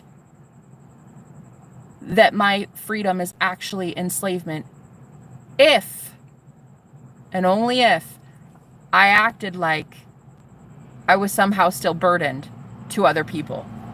There really is no true freedom for a butterfly if the butterfly has to go back to the fucking caterpillars and say, hey, look at me, look at my new beautiful, look at my wings. This is where you're going to be in like a couple months. Keep going, keep going. No, bitch, just fly away. You're a butterfly. Let the caterpillars eat and you go fly away, okay? So, if you can stay in that energy of nothing can touch me, I'm fearless, I'm going to get everything I want, and not have that double mind. Oh, but I'm scared. Like, that was a real, like, wow, I said that. That sounded like a threat. Is the Matrix going to think I'm threatening it? Oh, no. Oh, no. Are people going to be upset? No. I am God. I am God. The 3D Matrix is not powerful enough to control me. I control it. The comments that come into my community now, I control it by visualizing it first. The money that enters my bank account, I control it by visualizing it first. How my soulmate shows up in my life, treating me like a goddess, I see it first. It has to come in. It has to. It is spiritual law. So, that's exactly what I'm going to do. Tejas, you're like the best mod ever. Tell him, sis, how you doing? Hi, Danny. I heard the name Danny, I think it was this morning. That's funny. How are you? Oh, it's impossible to do so. You mean it's impossible to feel alone when you're around me? You're sweet. You're sweet. I believe in Jesus just like you. Hello. Great. I like to know about the wonders you want to bless my ears with. Aw. Well, just stick around for a while, my love. I'll give your ear an eargasm that you've never experienced before, sir. Have a seat right there. Keep your ears wide open. These divine masculines anymore, ladies, I tell ya, they're being built different, honey. I don't know what the fuck they've been drinking or eating. They're Wheaties, but Wheaties with steroids or some shit. Spiritual steroids. They're Wheaties. They are just different. The guy that I met, I was blown away. Last night, you guys were there on a live stream. He showed up. I told him today, I was like, I'm not going to be able to keep this from people. Please know that. I'm like, you make me too happy. He's like, it's okay. You can tell him. Okay. Because he was like, on the stream, he was so spiritually inclined. He was talking about how he'd seen dead Confederate, a deceased Confederate soldier in the spirit, like as a medium, as a psychic medium. And I was like, okay, all right. Now you've got my interest. And then he would talk about some really crazy shit that, spiritually speaking, I knew was like on the other side as a psychic. Like, I know that shit is seriously in a total different dimension. And like he would talk about that, and I was like, wow, like, and you have a sound mind too. It's not like you just started, you can tell when you meet people and they start speaking like that. There's no common sense about them. They push it on you like it's an agenda. Like what they're trying to do is almost convince themselves that what they experienced was true. And so they just like push it on you like, oh yes, I saw this thing, and then I saw that, and like, oh yeah, I saw that though too, and then wow, and then she said this, and then my body left this, and then I did that. But it's almost like go heal. Go convince yourself. Go gain a sound mind. Okay? Because the gift of the Holy Spirit is a sound mind. While experiencing crazy, outlandish shit, the gift of the Holy Spirit is to still have a sound mind about you, right? And so that's what really, really drew me into this guy. He was like, he definitely had a sound mind, a sense of humor, very flirty, I was just like, what is this? And you guys, you don't even know. You don't even understand the significance of this connection. It's the most profound experience of my entire life, that last night in the middle of the night I had what almost felt like I took shrooms or something. Like I was so enlightened to everything. At 2 a.m, I woke up out of a dead sleep, like knowing the answers to everything. And I just felt like my ego died last night after meeting him. And it was one night, one day. And so I'm not the same girl. This man has already changed me. Already. It's a spiritual significance of epic proportions, and I'm so here for it. It's like this awakening, this like mini awakening, this one will be good. All the others sucked because I wasn't expecting it and I didn't want it. Now I will it. Now I want it. I want him to help me ascend. Oh, I want to ascend with that guy. Oh yeah. I want to ascend with all of you. I want ascension. I want the rapture. I want what this is. I want an internal rapture. Knowing who we are. Hello. Hi, Ninja. Knowing who we are as God. And we ascend. We are being beamed up. Let's get raptured. Okay? It's a spiritual thing. It is literally not physical. It's not that. It's within. And it's going to happen. And this time it's inevitable. It has to, because we're in a different age now. Now we're in the age of Aquarius. During the age of Pisces, which in my opinion, we were in the age of Pisces before about 2019. I think once 2019 hit, everybody was 6 to 10 feet apart and online. Everybody was online and 6 to 10 feet apart. That's when I really think the age of Aquarius started. That's when I think it kicked off, for real. Because it's given boundaries. and 6 to 10 feet, that's about how big your aura is. Don't you think that's a little ironic? Everybody's 6 feet apart and your aura is about 6 feet. I mean, come on. Make it make sense. So I actually think that 2019 is about when Age of Aquarius started. And we were in the age of Pisces before. And Pisces is, I believe. Aquarius is, I know. So that's why Pisces, the fish, right? Christianity is represented by the fish, right? Jesus, the symbol for Christianity, the fish, you know? Because it's the age of Pisces. But now that we've transferred into a new age, a new dispensation, I guess you would call it, whatever Christians call it, I guess. We're in a different age, and this new age is already here, and that's why everything is different. It feels different. Pisces very much lack boundaries. It's a little bit more difficult to be a Pisces, in my opinion, than it is Aquarius, because everybody was just enmeshed at church, you know, or like at school. Everybody's just like huddled up together, and everybody's in each other's bubble at the movie theater, and you know what I mean? And that's not how it is with Age of Aquarius. Boundaries, humanitarianism, that's another sign of Aquarius, trait of Aquarianism, and then also channeling. Aquarians are fantastic at channeling higher vibrational energies. In fact, every Aquarius I've known is a natural channel, a natural gifted channel in a way that nobody else in my life has ever been. So I only can go based on what I've seen in my personal experience, but this is why I think we all have better boundaries now, and we're all learning how to say no, and it's feeling good to do so because we're in a different age. You know? Can we get that number 1 victory? What? Okay, I'm gonna, love those weirdos. Ray, fucking men.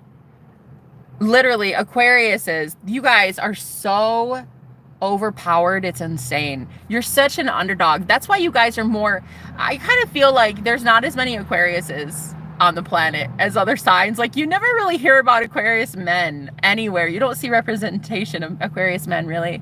And it's just weird because, like, you guys are such trendsetters. Yeah, I love Aquariuses too. They're like my favorite. Mm-hmm.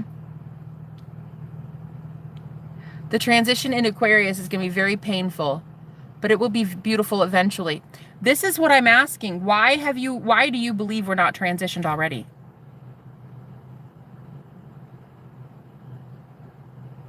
That's you. You believe there's still a transition left. I'm at that phase where I'm like, wow, I've already been transitioned. I'm ready to ascend. There's an awakening phase and there's an ascension phase. I've already been awakened.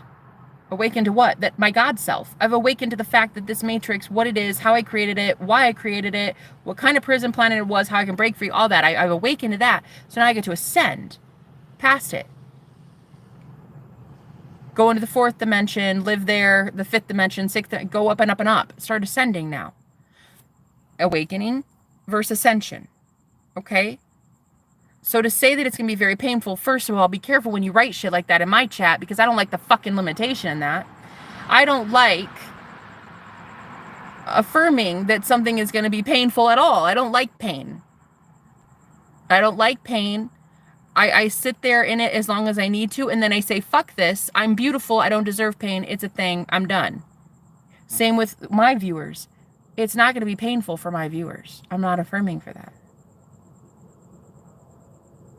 You may say it's painful, but that's your life.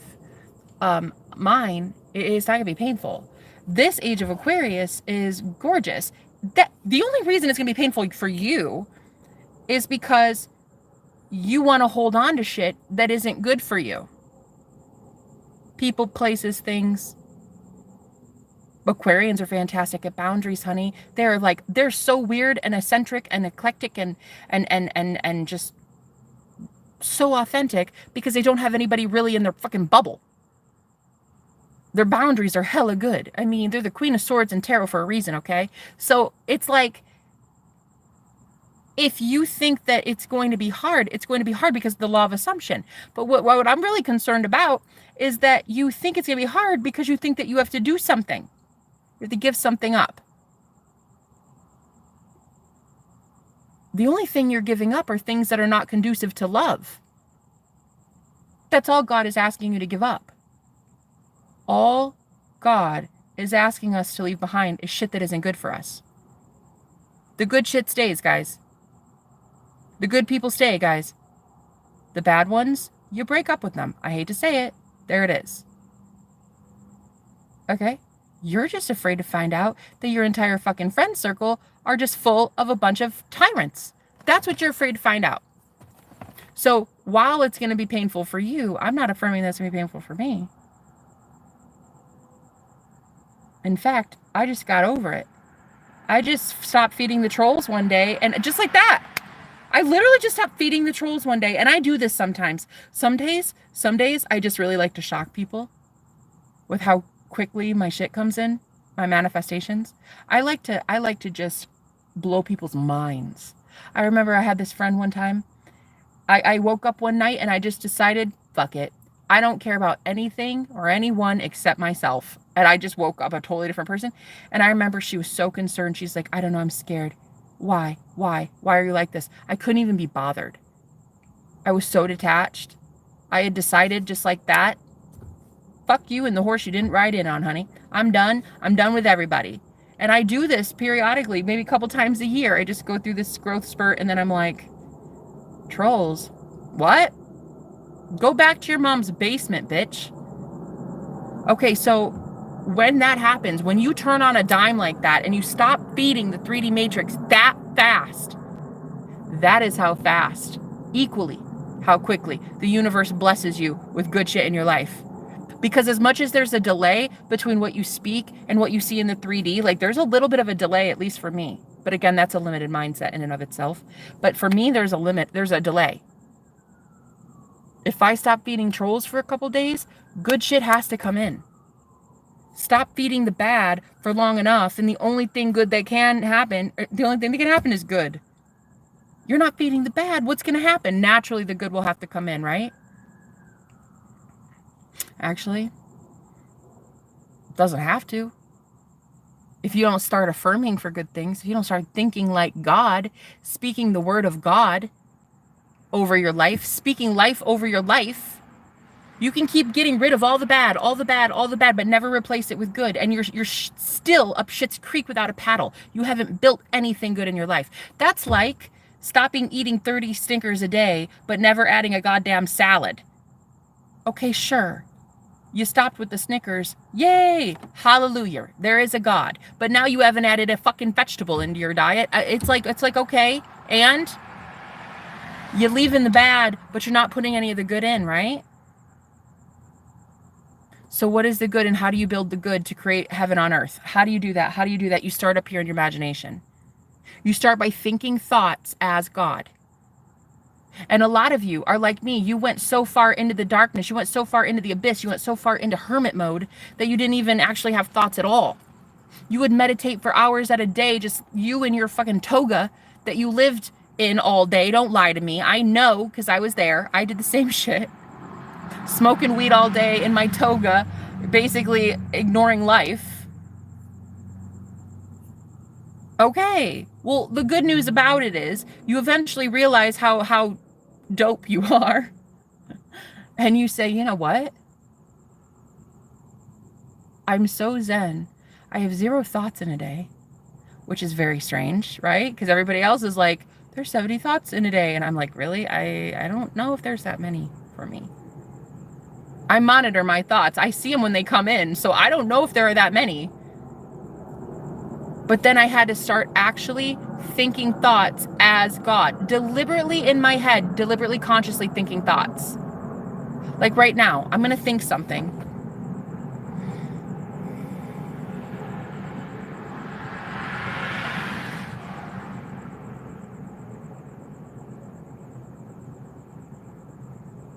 And the universe will start working in my favor to bring what I just said in my head to fruition. It's going to happen. It has to happen. If I keep repeating enough. Now, if I go completely contrary to that and I say some stupid shit instead, then yeah, that's going to happen instead. It really is not fucking rocket science. It is so common sense. It's easy as hell. Manifestation was always easy as hell. You just had to go so far into the nothing, into absolute rock bottom silence and abandonment and aloneness, that your thoughts got hella quiet, honey. Monitoring every single thought to a point where the ones putting the thoughts in your head aren't around you anymore. The ones that were there putting all that chitter chatter in it before, you had to leave. And you already did. That's why it's a blank canvas. That's why your mind is so neutral and you don't have thoughts really so much anymore. You're not plagued and paralyzed by overwhelming thoughts and anxieties anymore, because the people that you were once connected to in the new age of Aquarius that we're in right now, you're not going to really be influenced by them anymore. Their mind, if it is susceptible to other people, places, things, beliefs, whatever, your mind is stronger. You, as the conscious creator in your reality, it's stronger than their will. Your will is God. You are God. Your will is stronger than anyone's will. So if you have in your mind an idea, a desire, and you start willing for it, affirming for it, consistently saying it in your head, you are now building new earth after closing out the old one. It had to get hella quiet before you started to get really loud again. You needed to know what you wanted, why you wanted it, what your desires were, what was actually fueling this desire that you had to build anything. Is love the foundation? Is that what you want? Do you want love? Do you want abundance? Do you want the matrix? You want to sustain yourself in it, or do you want to ascend out of it? You know what I mean? Do you want to break it? You want to stay in it? What do you want? You had to know this. And how can you know this if you're tied in with 700 other fucking people at a bus station? How can you know this? You can't. So in the age of Pisces, you guys were just too enmeshed with other people sitting next to you at a freaking church pew. You had no concept of knowing your own thoughts versus somebody else's wants and desires for you. So at the end of the day, you had to go to rock bottom. You're welcome. Let's listen to music. Yeah, you stopped feeding the trolls and a Viking King showed up for you, my lady. 11:11 on the clock, bitch. I swear to God. I swear to God. I said, let's listen to some music, and it's 11:11 right now. Damn. Tejas, look, I've been asking the universe, aka me, and this is what's crazy, is normally so many people give their power over. They're like, God, I really want a sign. Show me a butterfly if so-and-so is my twin flame. Show me all these signs. And as much as I am still doing, I'm wanting to verify for myself. I'm wanting to see how fun it is to confirm for myself that I believe my twin flame is in my life now in a way that you wouldn't even believe. One day when I write a fucking book, you'll believe it. But right now, I'm still, I just one day, all right? But it was so shocking how quickly things happened and progressed. One day when he's here in the chat again and he feels comfortable with me sharing, I'll talk about it. But I am pretty sure I have manifested my twin flame into my life. The real one. The one that I told the entire collective, I told for years, was no longer with me. He had taken his life in prison years ago. My true divine counterpart killed himself in prison, committed suicide. And I had been going through the motions for a really long time, for about 3 years, meeting other people and never really feeling like love wasn't worth it to me anymore. That man was the love of my life. That man was my twin flame. And nothing really mattered to me anymore. I only wanted him, and I only wanted love. That's it. That's all I wanted. I wanted what I wanted. And so one day I'll talk about it. Trust me on that. But I didn't come this far to get silent about it now. You trust me. I will be telling you that testimony one day. But yeah, look, I stopped feeding trolls, and boom, like the next day I met him. I don't even think it was the next day. It was literally that live stream in the morning. I said, I think it's time. And what I was referring to was, I think it's time to just stop feeding trolls, to stop feeding the darkness. And literally that evening, I met him.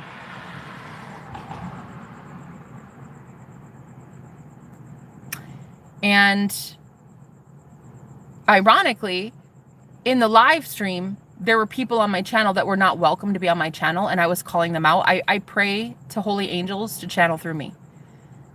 When holy angels channel through, it looks very aggressive. It looks very mean. It looks even downright abusive sometimes, because it looks like getting people out of your energy that don't deserve to be there. And it looks like you're very cutthroat. And I was yelling at someone in the chat about how selfish and self-absorbed narcissistic they were and how repulsive their energy was. And I channeled that message for maybe a good 45 minutes.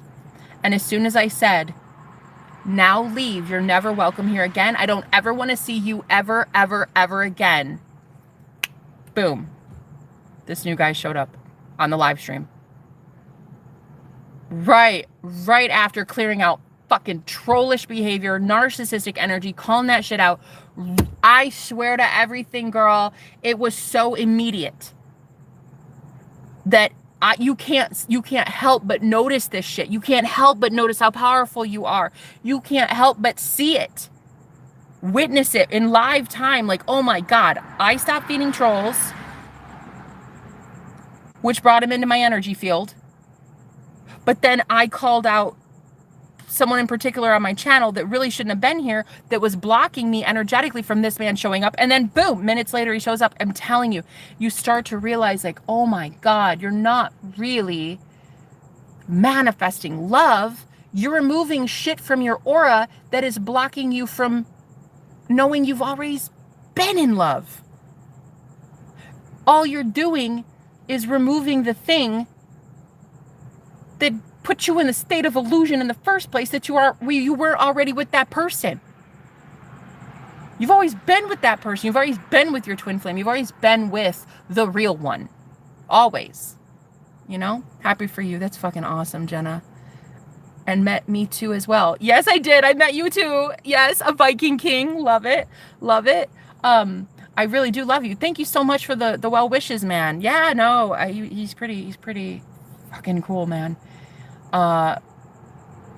Dude, it's insane. It's insane. And then the lucidity of the dreams that I've been having just since I met him, like, oh my God. I'm lucid almost the entire time I sleep. And it's wild. I'm going places, doing things, astral projection, meeting cool people in my dreams. And this was just since yesterday. I mean, fucking one day. And I'm already different. That's why I believe this connection is the real deal. And I don't know. I'm waiting on more confirmation from the universe about what I think it is. But I'll tell you, I'm pretty fucking sure that I know what I'm talking about. I was told by Spirit for 3 years that my twin was going to reincarnate as a new man, as a brand new physical body in my lifetime. But it was the same soul. It's the same consciousness. It's my twin flame in a different body. He would be a soul walk-in. That's what I was told for years and years and years. And I believed it. Other people thought I was insane. I didn't care what other people thought. I believed what my spirit team was telling me. The man I wanted more than life itself took his life in prison, and God loved me so much, aka me, I love me so much, that I believed in a reality where he would be coming back. And honey, I did imply that I thought he was my ex from the past. I did tell him that. And he's like, well, it's not off the table. It's stranger things have happened. So I'm not worried too much about like his response to it. I'm worried about like, am I really truly able to handle what this means? This would revolutionize death. This would literally be such a profound message to share with people, that death is an illusion. Twin flame separation is an illusion. Loss is an illusion. It's a moot point. There is no separation. Reincarnation would very much be proven. It would be very much real, at least to me, And to those that believe, sure. Others who don't believe, whatever. They wouldn't believe anything I say anyway, so what do I fucking care? I care about the ones that believe. I care about the ones that if I were to share this testimony, they'd be like, damn, I bet you I can do that too. My twin flame died this way, or my twin left me this 10 years ago. My twin did this and this. I just want to give people that hope back, that God, aka you, have permission to love you that much that you oppose every single fucking thought and opinion from sheep about, oh, you're ugly, you don't deserve love, oh, you failed at love already, that doesn't happen, love doesn't happen, love's not real, you should just settle with a soulmate, I did, you should get this karmic guy, I did, you should try that. No, you should reach for the heavens. You should strive for absolute perfection. That's what the fuck you should do, because you are God. And I just really want to help encourage people to take back their power and to realize, like, you are not only entitled to this level of power, but I hope it scares your enemies. I hope you live so fearlessly and boldly in this level of freedom now that every troll that ever fucked with you, every narcissist that ever fucked with you, absolutely knows by just how you speak with a power in your voice that you mean business. And that there was something greater than them all this time. I hope you trigger enemies simply by being you. Just by breathing. That's what I hope happens today. They will learn that their ego ain't shit. Best believe it. They will know that God is real because their ego ain't shit. And if it were powerful, the ego that a lot of these trolls from Trollville believe in worshiping, their fucking ego. If your ego was shit, if it were something powerful, I wouldn't have been able to ignore it. I wouldn't have been able to get out from under it. I wouldn't have been able to ignore your ass. I wouldn't be able to laugh in your face when you write stupid shit in my comment section. I wouldn't be getting really, really awesome people in my life and more abundance, more and more money in my bank account, more and more beauty, health, vitality, energy, prosperity, safety, enjoyment, humor. You know what I mean? Love wins, honey. Love always wins. Love wins when you even think it's losing. So, I am pretty sure I've just manifested my true twin flame back into my life. And he agrees he manifested me as well because, again, he's the magician. My twin is the magician. And I've been telling you guys this for years.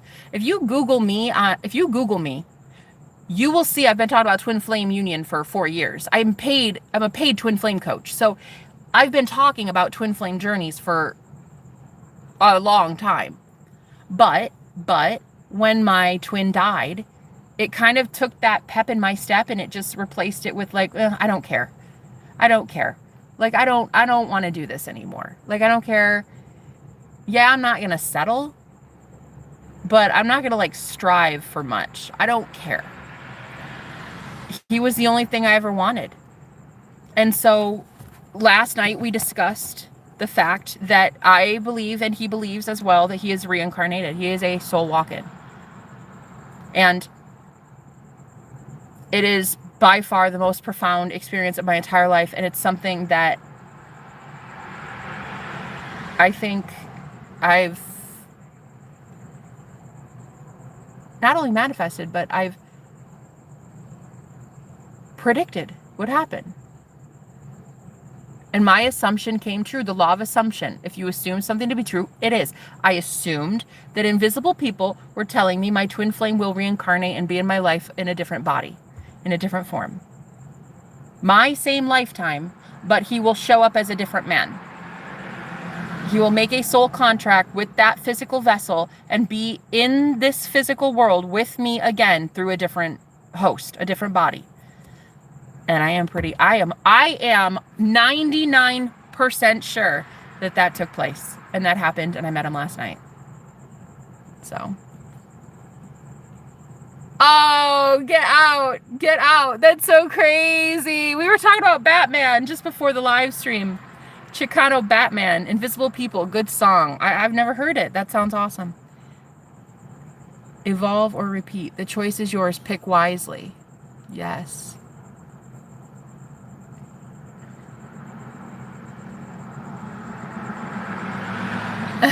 Ray, I like you. Time is an illusion, absolutely. Bro, that's awesome. Yeah, it really is. It's so cool. It's so cool. Oh God. I so wanted to not talk about it yet because he's not here. I told him that I was like, I'm not going to be able to. This is like the best thing that's ever happened to me. I can't just stop talking about it. It's not going to happen. Like, I'm a big mouth. I'm an open book. I talk about everything. And he was like, well, if I'm there, I'll say hi. I'll chime in and I'll tell them too about what it is, but he's sleeping right now. So I wanted to wait, but I'm such a fucking big mouth because I'm so excited. This is such good news. So, my twin, the man that died in prison, his name was Mike. He was a musician and he was a songwriter and a guitarist and an astrologer and a magician. He literally taught people occultism. He taught the dark arts. He taught me astrology, just so much stuff, right? Well, He got involved in a really, really nefarious group while I was going through divorce. He was so brokenhearted that we had met and that I was married, that when I told him I'm divorcing, because I just met the love of my life, I was like, I'm going to divorce. It's fine. It's fine. I'm going to be with you. He didn't believe me. I mean, when somebody says, I'm going to leave my husband for you, I mean, I don't think a lot of people normally believe that shit. He didn't. So he went and got involved with another girl while I was going through my divorce. We were no contact. I was going through divorce. And he got involved with another girl, and she was involved in some nefarious shit. And he started sending a lot of psychic warfare my way, a lot of dark energy. And I learned how to protect myself spiritually. And so what I did was I put him in prison. Literally, I sent him to prison. I didn't call the police. I did it with my mind. And I just envisioned him in prison. I just kept seeing it, kept seeing SWAT at his house, because he was, you know, he was into some bad shit. And it was just gonna be him in prison, getting clean, sober, away from some bad people. But imagine my shock when one day he shows up in the astral plane. He shows up in an astral projection and he says to me, if you keep this up, Jenna, I'm gonna end up in prison. Like, you are literally sending me there. And if you keep doing this, I'm gonna take my life. I'm gonna kill myself. If I go in there, I'm gonna kill myself, and that's gonna be on you. He just did not want me to keep doing it. But I woke up and I thought for about 20 seconds, I thought, should I stop? Nah, I'm gonna keep doing it. But he ended up killing himself in prison, and he's dead. Or so I thought. The guy that I met yesterday, he doesn't know this yet. I hadn't told him this. I hadn't told him. He sent me a picture of his face. As God is my witness, I swear to everything holy. I swear to everything, guys. This man looks almost identical to Mike. Same blue eyes, same lips, same brow line, same shaggy hair, different color hair, but the same shaggy hair, same body build, same everything. It's shocking as shit. And the crazy, and I'm just going to say it. I was going to wait for him. Oh my God. I'm just going to say it. I hope he doesn't watch this part. Whatever. I was talking to him about something he joked about on the phone last night. You guys saw we were going to have our first phone call last night. We did. He goes, sweet blue-eyed baby Jesus. And I was like, what did you just say? He's like, what? I started crying. And he's like, oh my God, what did I say? Are you okay? I started crying because that was Mike's joke all the time. Instead of, oh my God, when people say, oh my God, he would go, sweet baby blue-eyed Jesus. Like, he would always say that, always. And I was like, what the fuck? I started crying on the phone with this guy last night. And then, craziest shit ever, I said, do you play the guitar? He's like, yeah, I'm not really good. I'm trying to work on it. And I was like, okay. He's like, but I'm a songwriter. Of course you are. Yeah, well, I mean, yeah, Mike was a songwriter. And then he says this, and you guys, I about shit bricks. Listen to this. He goes, yeah, I just found this song, this lost song I just found that I wrote so long ago. And I started crying again. I stopped him dead in his tracks. I said, stop. Don't talk. Shut up. What did you just say? He's like, a song that I wrote a long time ago. I found it. I found the lost song. One of my ex's YouTube videos was literally titled, I Found My Lost Song. In the video, he was playing it for his audience. And he said, I found this lost song from so long ago. Listen to it. Listen to this song from so long ago. And the guy from last night started singing, not the same lyrics, guys. I know that would be insane. No, it's not the same song. I don't want to, you guys will just die of a heart attack with that. I don't want that. No, it wasn't the same song, but he started singing the melody to his song in the same way that Mike started actually playing for his audience the song that he found. It was crazy. And it was the same way he said it. He's like, I found my lost song from so long ago. I heard those two sentences in the short span of like 30 seconds. Girl, my heart chakra, though. I couldn't even fucking stop crying. He was like, oh my God, did I make you cry? Like, oh no, what did I do? And I was, nothing. What did you do? All I think you did was maybe reincarnate. I think. Yeah, so anyway, don't tell him I'm talking about this stuff. I wasn't supposed to. I was supposed to keep it a secret. I'm too excited. I can't even believe this shit's real. You guys last night were like, well, come back and tell us how it is. I don't think you expected this. I know I sure as shit didn't expect this. Yeah, I am pretty sure that this new guy is my dead ex-boyfriend. I know.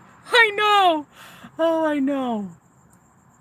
Does it sound insane? Hell yeah. Everything we talked about for the last 24 hours has been insane. This, honestly, isn't even one of the crazier things that we've discussed. But yeah, I said, if I say it out loud, will you judge me? Like, will you stop talking to me? No. Okay, well, here it is. I think you're him.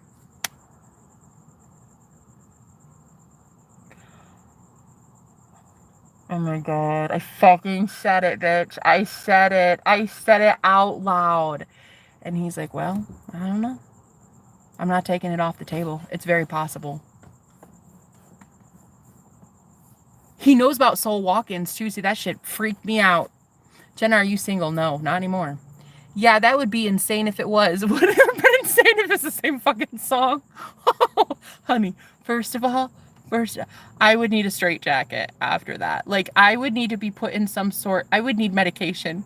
If it were the same fucking lyrics or the same song title, I would die. Okay? Yep.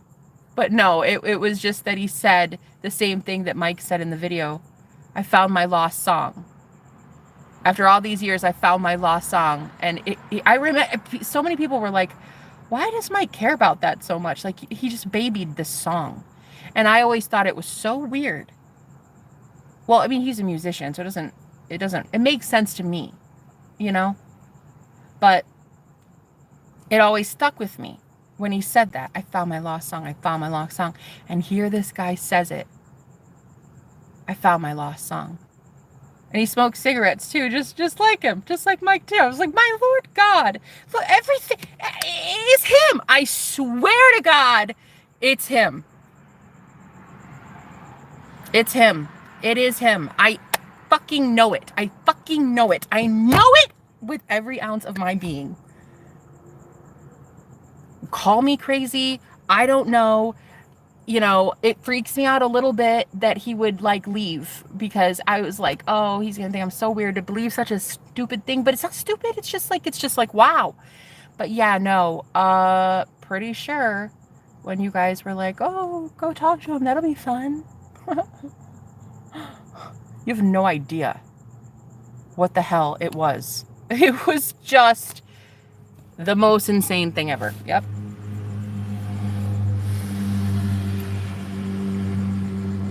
Did he smoke the same kind? Oh, I didn't ask that. I'm trying to remember what Mike smoked. Did he smoke? What did Mike smoke? Marlboros, I think. I don't know. I'm going to have to ask him. But yeah, it was so freaking weird. Dude, and they have the same hairstyle. The face is the same. It is.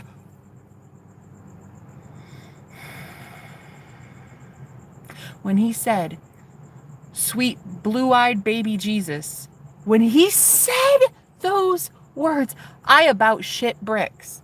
Look, as a channel, I'm a channeler. So like if a spirit, if an entity, if a consciousness wants to channel through me to heal somebody, as a psychic, I'm going to let them. Well, if I want to. If I don't want to, they won't. But if I do want them to, and I'm all about love, I let it channel to help heal somebody, right? Well, that's me as a psychic. And that's only a temporary consciousness. But that's not what he is. His physical body, his habits, his beliefs, the way he speaks. He is the fucking magician. I swear to God. I swear to God. He's the magician. He is the one I have been looking for. And that's what he told me. He's like, I've been looking for you for a really long time. That is my magician. And I literally know.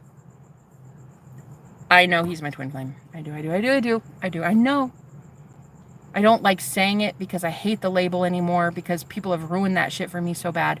But, and also because I don't really, with him, I don't really know how to approach the subject. Thank God he's sleeping right now. He's not going to see this. But I don't know how to approach the subject that I think I know who you are. And it's wow. You're like a big deal. It's you're like a big shot, okay? You're like the most powerful person that will ever be in my experience ever. I don't want to give him a big ego, But he's him. He's Mike. I fucking know it. And good thing he's asleep. Yeah, no, honestly. Yeah. Well, no, he's pretty cool. He's pretty open-minded. He was like, I haven't left yet. And we talked just before live, so he hasn't left yet. I implied that I think you are my dead ex-boyfriend. And he's still talking to me. So that's gotta stand for something. That's cool, That he smoked the same brand. Man, I have got to ask him. I'm trying to remember.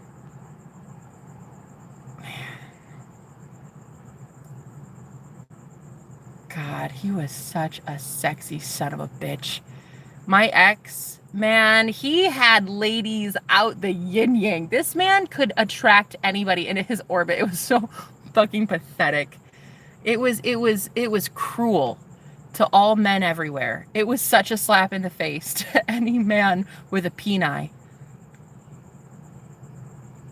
It was astonishing how much trouble this man could get in with just his good looks, his charm, his charisma, his fucking big dick energy. Like he just knew, it's still there. This guy has that same energy. It's crazy. So it's, I don't know, you guys, I think I'm saying it out loud because I really need to hear myself speak. But yeah, since I really do believe that I'm creating my reality, I would affirm that even if he watched this, he'd still be like, she's cute. I still want her. I don't care. Stand on solid ground. Yeah. Yeah.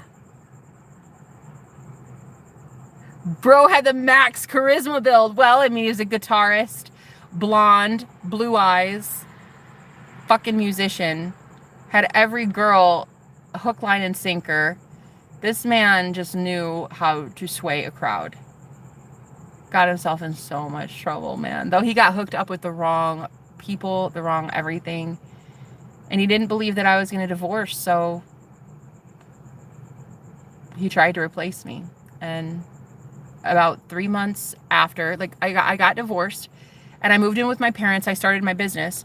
And when I got divorced, I called him maybe a week later, and I was like, "Hi, remember me? It's been a few months, but yeah, I told you, I'm single now." And he's like, "Oh, Jenna. Oh man, I'm so sorry. I met a girl, and I mean it's kind of serious. She's got a drawer at my place, and I'm giving her a key soon, I think. So I'm sorry." Oh, fuck me. I did not see that coming. Ooh. Ooh. Ouch.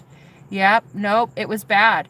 And then she must have been into some nefarious shit, honey, because the psychic energy that was sent my way, it was so bad for years. I mean, I'm talking hordes of flies, black flies, like dark magic sent my way.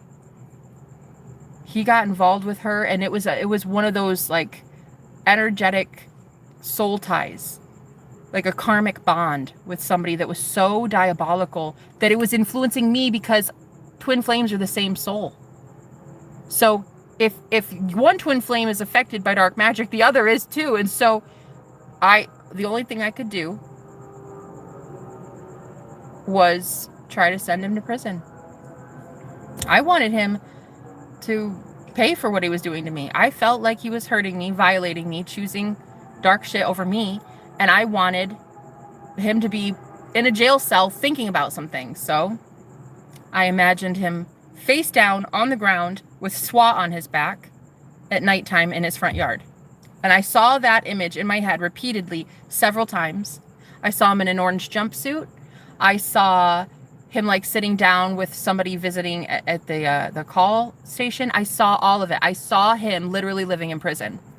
And one day he shows up in the astral plane and says, if you keep this up, I am going to prison. But I'm telling you right now, I am telling you, Jenna, it'll be on you, because I'm going to take my life. I'm not going back to prison. He'd already been in prison once. He's like, I'm not going back. So it's on you, don't do it. Because he was starting to make really stupid mistakes. Starting to get more and more involved with the law. They were starting to find him more often. They'd ask more and more questions, kind of thing, He's making stupid mistakes, running red lights, stuff like that. Well, that's just an example. I don't know that he ran a red light, but my point is I was getting confirmation from Spirit that he was doing stupid shit and getting caught up. So I think it was the last YouTube video he ever made on his channel before he died was a video titled Hotel Madness. Someone come save me. And it was him alone in a hotel room with a bottle of Jack and in a freaking trashed hotel room. And it looked like to me he was running from the law. And that was the last video he ever uploaded. And Spirit confirmed for me he did. He took his life in prison. He died. Never saw him again. But I was told by my spirit team that he would be trying it again. When he committed suicide, he went to the other side and he was given 2 choices, and only 2. He went to the light on the other side. And he was told, you either help her as a spirit guide or you help her in the physical flesh. It doesn't matter, but you will be helping her because you ruined her life. And you didn't choose her. You didn't choose love. You chose a karmic third party over her and over helping humanity with your gifts. So I was told by Spirit that he would be reincarnating as a new person in the flesh, like in the physical. A totally different man. And the man I met last night looks, honey, I swear to God, he looks identical to Mike. Except the color of his hair. That's it. That's like the only difference. It's I don't know.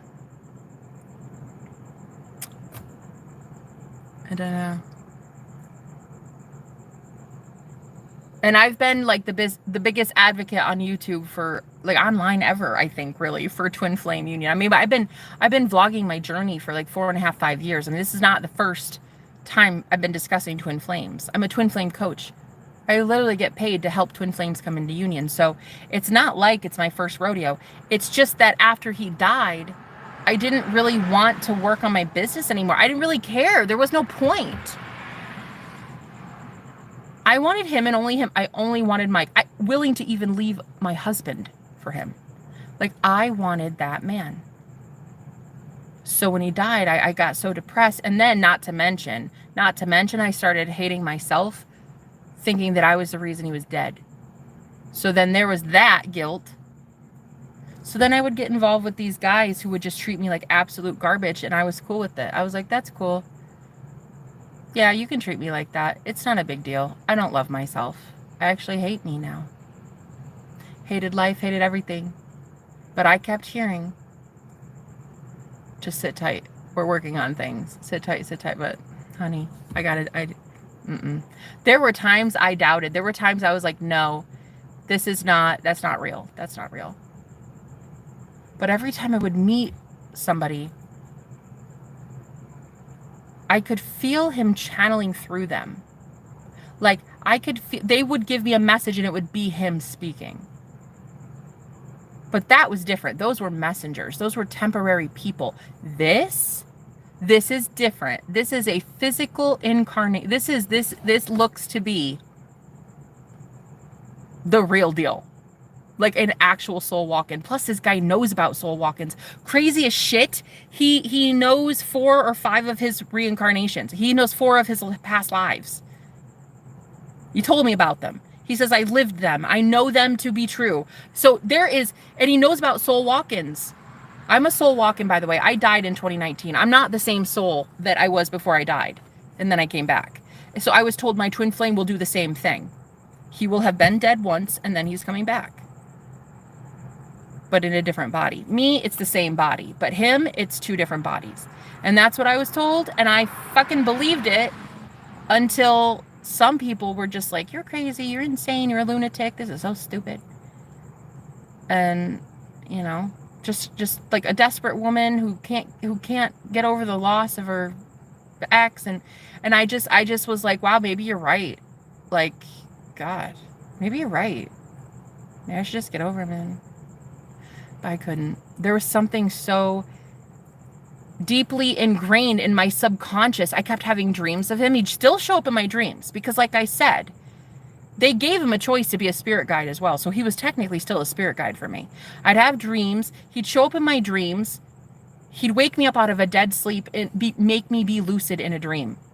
This man would show up with blue eyes in my dream and just stare at me until I became lucid in the dream. And he would just like pull me into the dream and be like, hi, as a spirit guide. And it just kept happening. But I was like, okay, well, people are telling me I'm crazy. I don't fucking blame them. Can you blame them? No. So I just was like, okay, so I'll just stop believing then. I'll just do something else. I'll find another guy. It's not a big deal. And that's when you guys saw me meet Sebastian recently. I met him in like March. Yeah. My soulmate. And he was, oh, he's such a good guy. Such a good guy.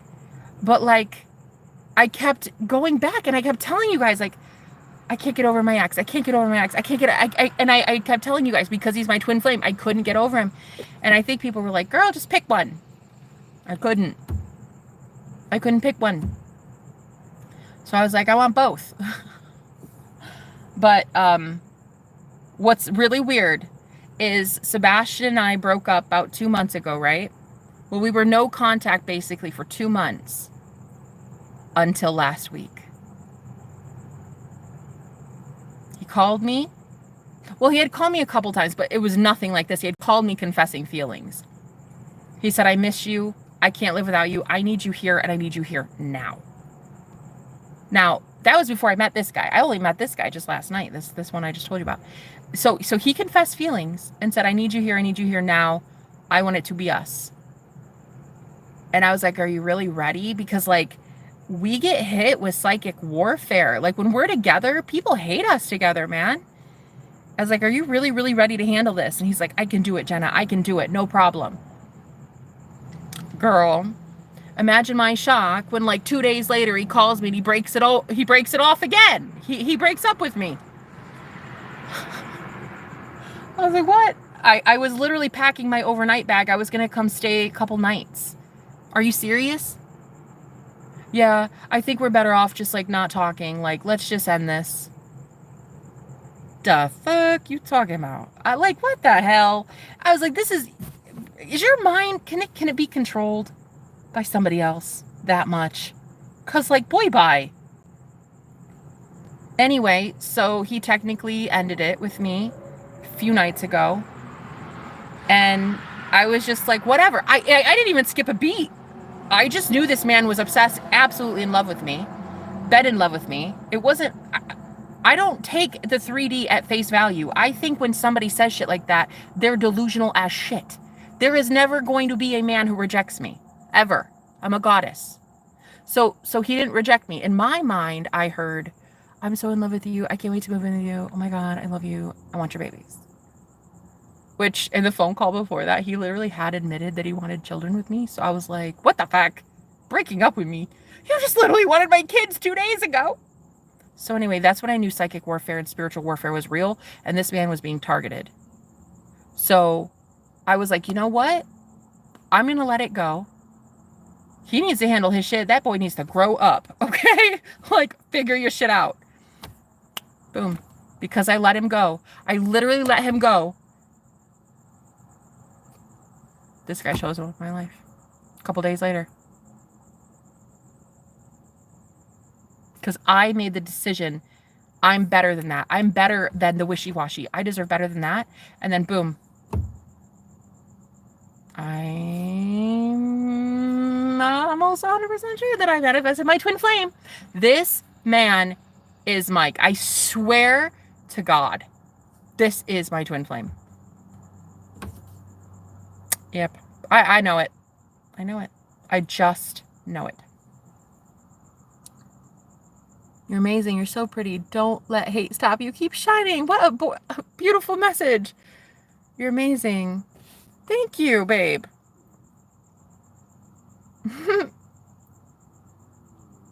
Thank you. Thank you.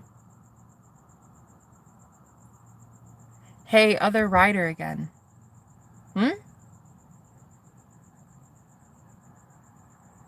Rider? What do you mean?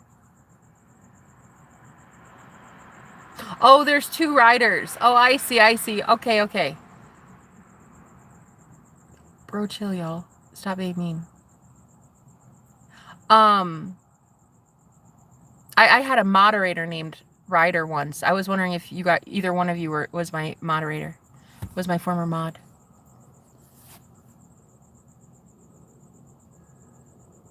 You gotta move on. You gotta move on. Gotta be stronger. Gotta move on. No, I don't. Twin flames never move on, honey. Honey, listen. Listen, you must not understand the concept of a twin flame. Let me just enlighten you on something right now. A twin flame is a theory that your soul can be split in 2 and put in 2 different physical bodies in the world. It's the same soul, the same frequency, the same vibration, the same subconscious mind, the same chakra system, the same everything, basically. It's the same soul, but it's split in 2 and in 2 different bodies. And the theory is, it's Plato's theory, is that the gods thought that feminine and masculine energy was way too powerful together as one. So split them up in half, and they just go lifetimes and lifetimes and lifetimes and lifetimes trying to find each other, trying to find their match, trying to find their perfect home, trying to come right back to each other in harmony, in perfect bliss and eternal togetherness. That's the theory of twin flames. That's why I love twin flames so much. That's why the theory of twin flames resonates so deeply with me, because I love the idea of not being able to outgrow somebody. Always finding them in every lifetime, like never being able to energetically outgrow somebody, which in my instance has been the case with a ton of soulmates. I outgrow soulmates in my life. Soulmates are entirely different souls. They are entirely sovereign souls, whole people by themselves. And you are a different soul, just mated with that person for a lesson, for marriage, for to be a family member. It doesn't matter. But the theory is you have hundreds of soulmates and only one twin flame, because your twin flame is you. It is your soul. It is your consciousness in another person. So the theory is that you cannot outgrow your true twin because it is your soul. And looks like I've not really been able to outgrow him, I think, even after death.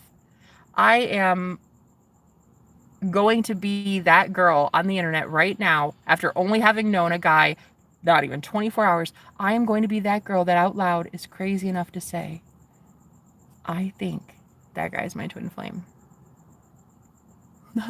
Not only do I believe this random stranger I met last night on the internet is my twin flame, I believe he is my deceased ex-boyfriend. There it is.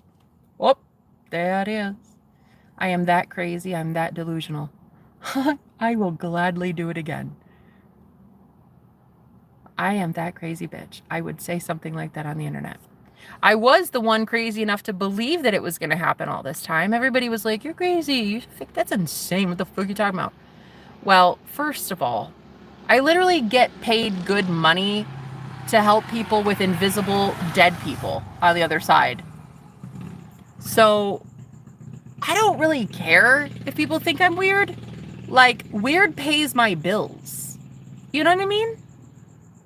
So I don't care if people believe that my dead ex-boyfriend came back from the dead and is now living in a totally different human body. I didn't really care. It's not up to them. It doesn't matter. It's the universe being the fucking crazy universe it is. And I'm here for it. I fucking dig it. Okay? Gotta be tough. Gotta be wise. Gotta be so good. Pretty. Thank you. James, man, Tejas, you are Tejas. I gotta pronounce it right. You are really putting in work here as a mod, okay? But why you believe that? Just curious. Wait, did you not hear the story? You're gonna have to go back and listen, honey. I'm not gonna repeat. But the conversation that we had last night was proof enough.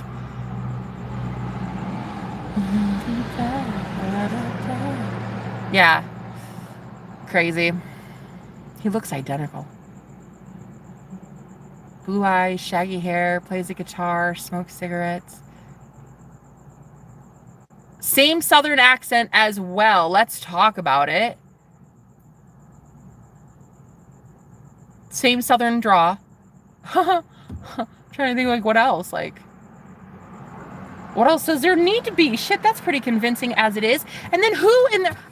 You don't hear people every day say, sweet blue-eyed baby Jesus. You don't hear that. And you definitely don't hear it with a man with a southern accent saying it. Sweet blue-eyed baby Jesus. That is literally what Mike said all the fucking time. Sweet blue-eyed baby Jesus. All the time. And this dude legit last night said that as a joke. He was like laughing about something. He's like, sweet blue-eyed baby Jesus. What did you just say?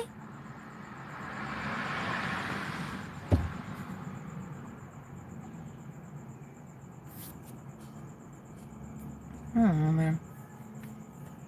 Could it be coincidence? Absolutely. 100%. Could be.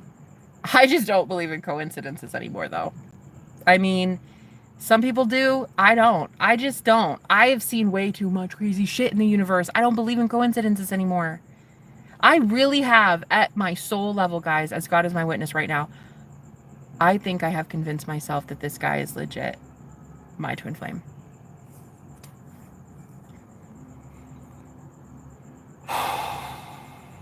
Which is good that there's no more doubt. Because, like, I used to be that person that would doubt any spiritual event that happened. I always had this overly logical mindset, and I don't want to live in that anymore. I want to live in love. I want to believe the universe is crazy awesome. You know? I don't want to live in overly logical. I want to believe stuff like this. And I do. I really do. I do believe that I just manifested my twin flame, yeah. He seems to think he manifested me, but no. I did the heavy lifting. Yeah. So anyway, I'm dealing with some things right now. A personal midlife crisis / spiritual awakening / come to Jesus moment / resurrection from the dead of my ex-boyfriend. So if you guys could just maybe keep me in your prayers, as I go through a fucking crazy, insane cycle in my life. That'd be really great. I subscribe. Thanks so much. You're welcome. Wow, this is amazing. Oh, hi, Christina. So wow. So you have been watching. Somebody has been watching, and somebody has been listening, and somebody has been caring about this crazy outlandish story that I just talked about, how my dead ex-boyfriend has just magically resurrected as a totally different Southern American man. Okay, good. Somebody believes it. All right, I love it. I don't really need to convince myself anymore, really. It's like, it's kind of shocking that I'm just like that easily able to be swayed. It's kind of weird, right? Is that weird? I feel like it's so strange that I'm just like, oh yeah, my dead ex-boyfriend. Yeah, like reincarnated as a total random stranger on the internet. Oh yeah, like okay, yeah, what day is it? It's like a day that ends in Y. Like, that's not hard. That's weird, right? I feel like that's weird. I feel like most people probably are not that readily believing something like that. But yeah, I'm not even really that shook. Raising dead men from the grave. Yeah, like what? Like, that's hard? Whatever. Okay. I didn't even flex yet. Like, I only used 10% of my mind for that one. Jesus God. Sweet blue-eyed baby Jesus. So yeah, I kind of believe it. I actually legit believe that my dead ex-boyfriend has literally reincarnated as a new man. Yeah, no, I think so. Either I'm hella delusional, really mentally unstable, which, don't answer that. A lot of you would agree. But, or I'm hella fucking right, and the universe is crazy expansive, and there's way more to life than death. And you're the one that needs to get it right with Jesus. You're the one that needs to start believing in some crazy-ish, not me. So I'm either going through a midlife crisis. It's very possible. I'm 35. I'm homeless. I'm alone. It's very possible. Okay. I've been without a few hugs. I've gone without a hug for a while. So it is possible that I'm going through a midlife crisis. However, there's just too much happening for me to not believe that he is him. Once I started asking about soul contracts, that's when it got weird.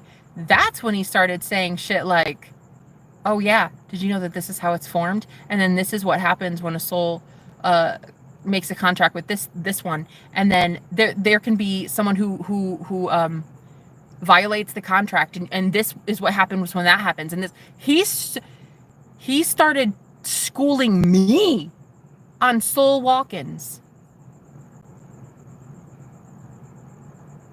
Right.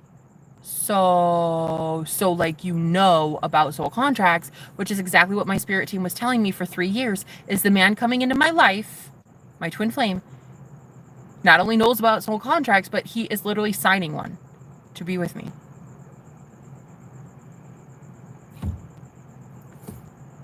A soul walk-in. I know. I'm just so happy he's asleep right now. Because if you were watching this, he'd be like, oh my God, I'm never calling this girl again. He totally would. Well, he told me that this doesn't freak him out. He's like, Jenna, no, it's fine. I'm not about to leave you. I wouldn't leave you for this. This isn't even weird. Well, no, it is weird. It's just that you've seen weird shit, so it's not really as weird as the other shit you've seen. But it is weird. And he was like, it is possible. This is possible that this is real. His words were, I'm not going to take it off the table. It's an option.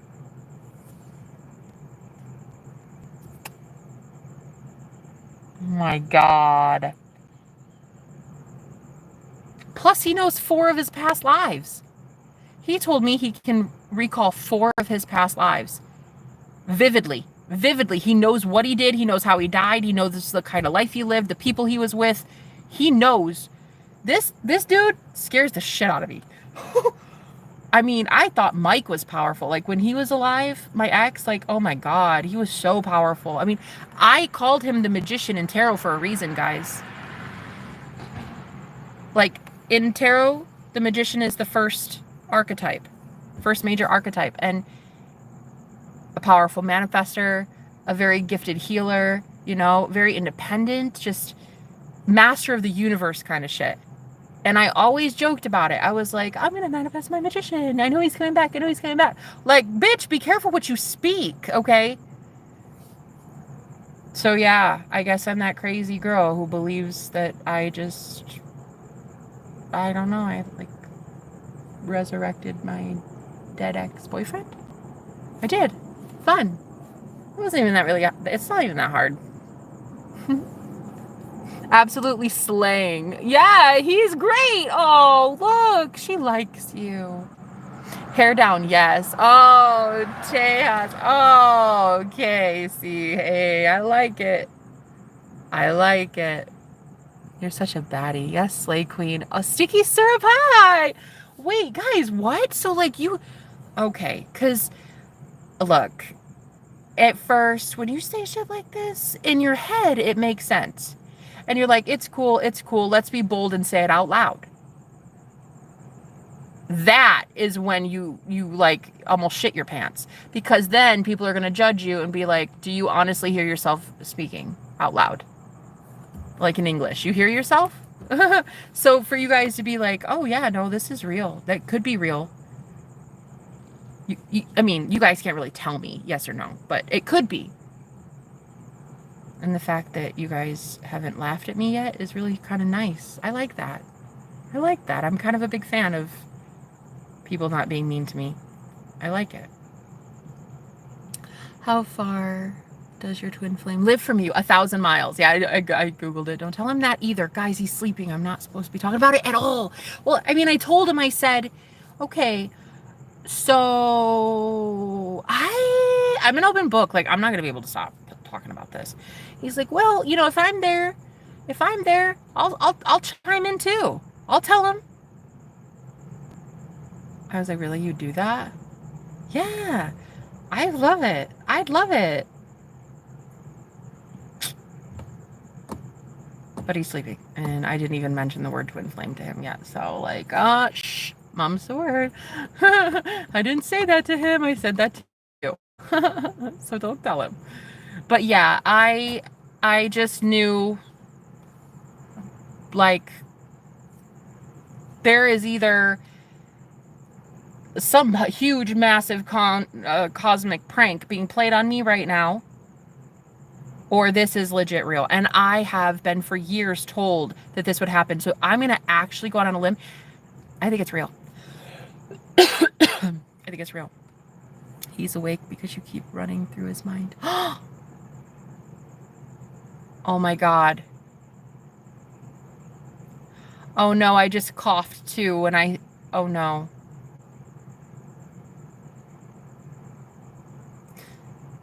Uh-oh.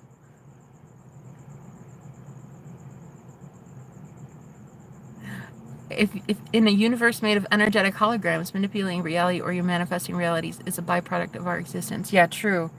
True that. Just you breathing is manifesting something. So yeah, no. I'm kind of wondering, is somebody smoking in here? Because I like... my throat is like all of a sudden really scratchy. I was wondering if somebody's smoking in here. He's awake because you keep running through his mind. Oh my gosh, no, I shouldn't have said it. I shouldn't tell you guys this stuff. I told him, I was like, I can't hold it back. I like you. Okay, maybe I said I love you, yeah? I might have said that. I might have said the love word. Like, it's okay. Whatever. Well, like I said it. Like I said. Like I said it. Yeah, no, I do. I like this guy. So I don't want to, like, scare him off by saying, like, yeah, so. Huh. So, like, you're my dead ex. Yeah. Wow. I just never thought in a million years I would feel so comfortable knowing that this is very much a possible truth. It's crazy. I don't know, guys.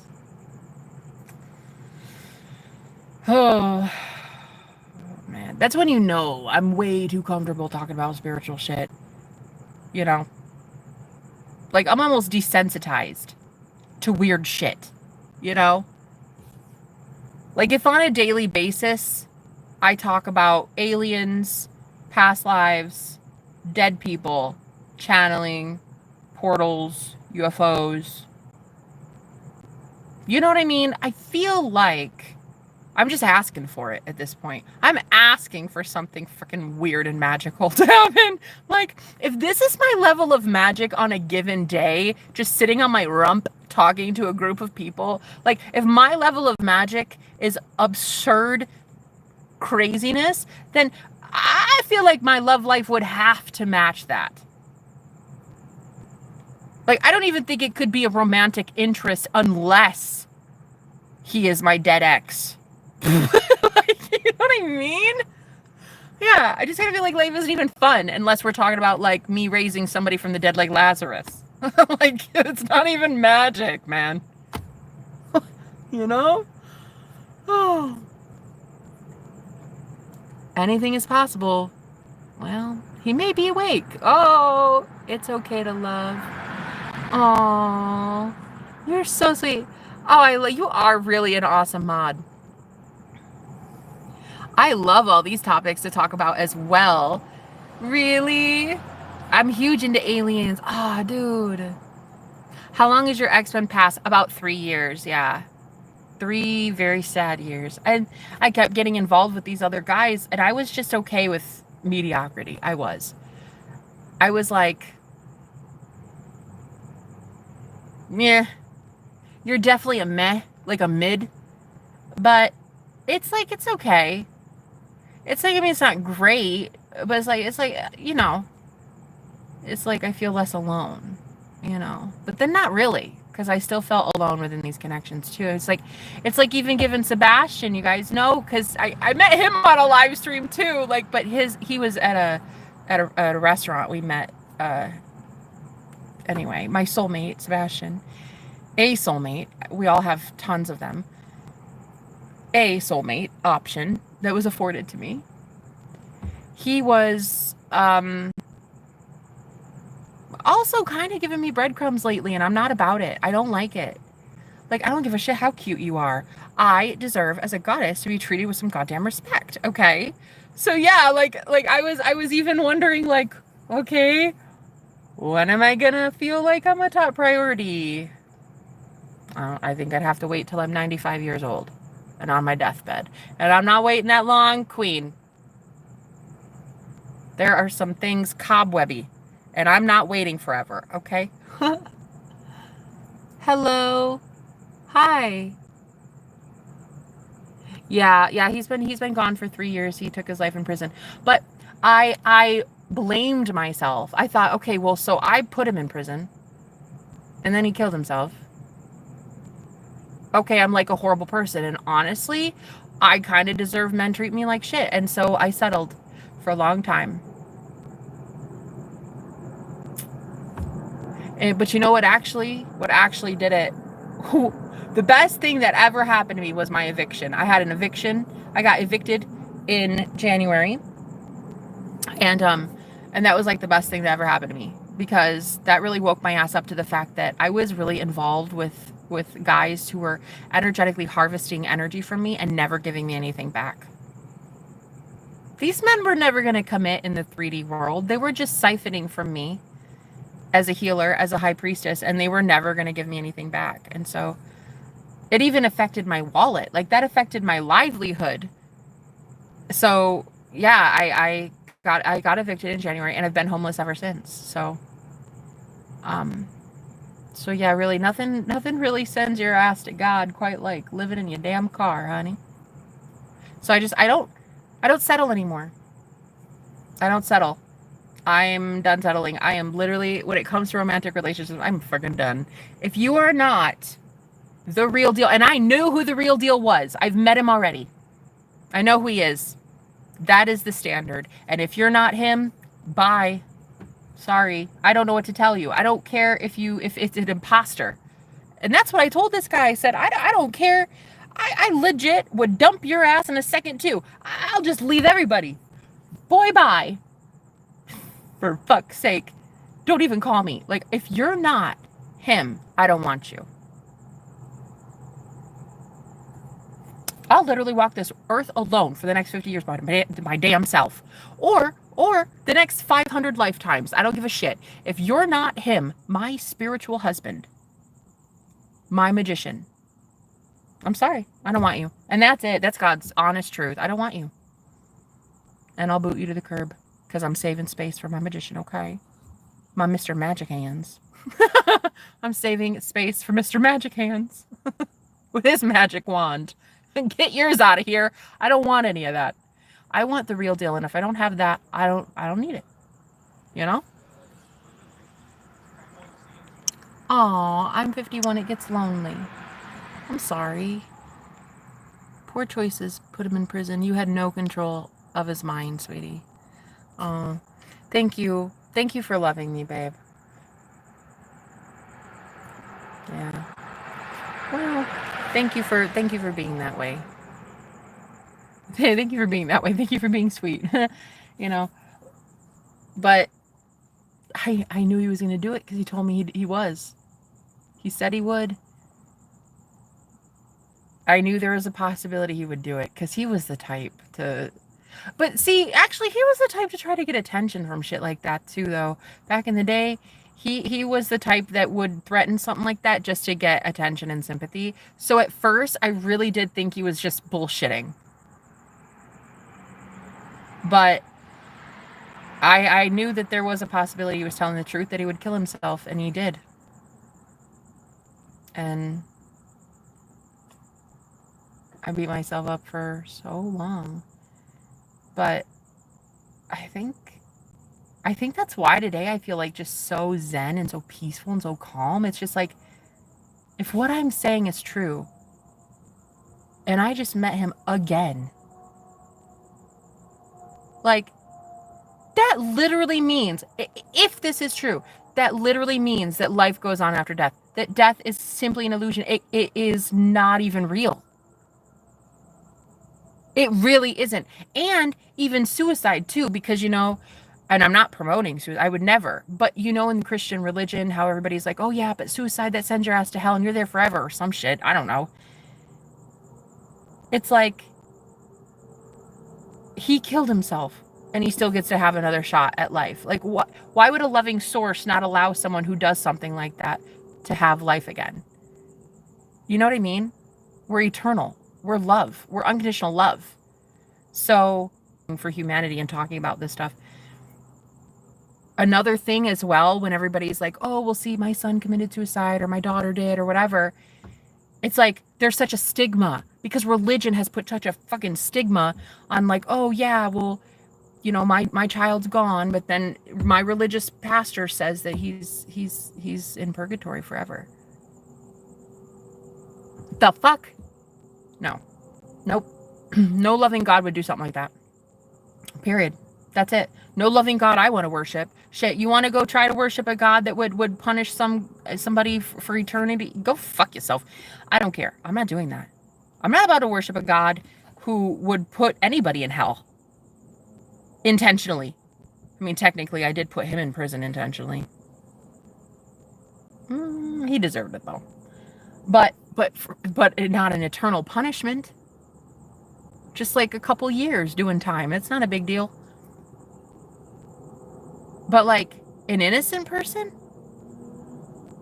I don't want to worship a God that you do, that you say, oh, well, you know, because of this, though, you do tarot and divination and you're going to hell and you're leading people to hell. I don't want to worship your God, though, bro. Your God's kind of a dick. No, really, a massive dick. So, no, thank you. I don't care. Like, I don't care if you try to tell me that I'm going to hell in a handbasket. I don't care if you tell me I'm sending a whole bunch of demons with me. I don't care what you tell me. I will never worship your God because your God sounds like a menace to society. Okay? I just don't see why any God would put someone in eternal punishment forever. Shit, I'm a human being who makes mistakes all the time, and even I'm not that much of a diabolical asshole. Really. I mean, I talk out my ass most of the day, okay? I have an ego. I'm pretty self-deluded and self-pompous, okay? And I admit that. And even I wouldn't send somebody to an eternal punishment. Like, come on. What the fuck? Why would a loving source do that? It doesn't make sense. I will never worship the God that a lot of these people say I need to worship. No. No. I actually think the Old Testament God is kind of the devil. So no. Yeah, so the whole thing is like, if this is real, if what I'm saying to you today is real, and that my ex has literally reincarnated, okay? And this is a big if. But if this is real, then death doesn't exist. Death is an illusion.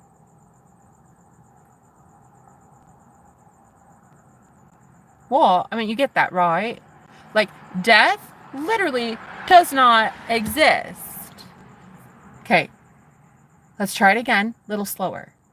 Death does not exist then. Do you know how many people are going to be really, really pissed at me for saying such a thing when they've already convinced themselves that their loved one has died and they don't know how to bring them back in their mind like I did with my twin? A lot of people might be pissed. I don't care if a lot of people are pissed. I'm still going to share my story. I'm still going to talk about what I believe to be true, that death does not exist.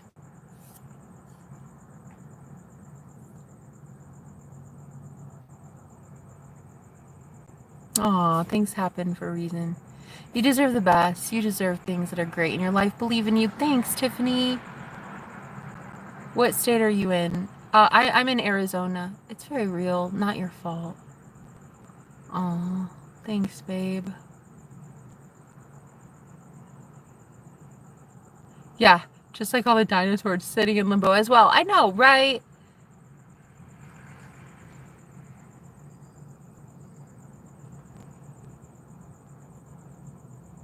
I'm sorry.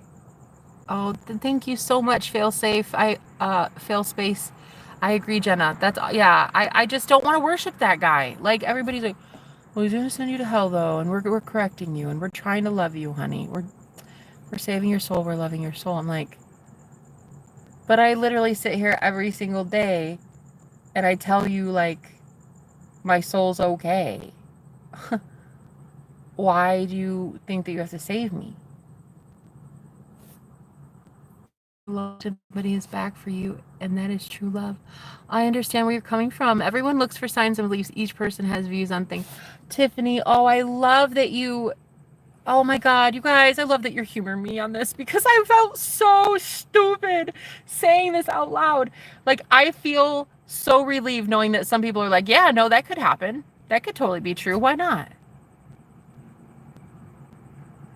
Well, actually, there's a lot of reasons why not. It doesn't make sense, and it's not logical. But manifestation is not logical. In fact, in order to manifest, you have to stop being logical.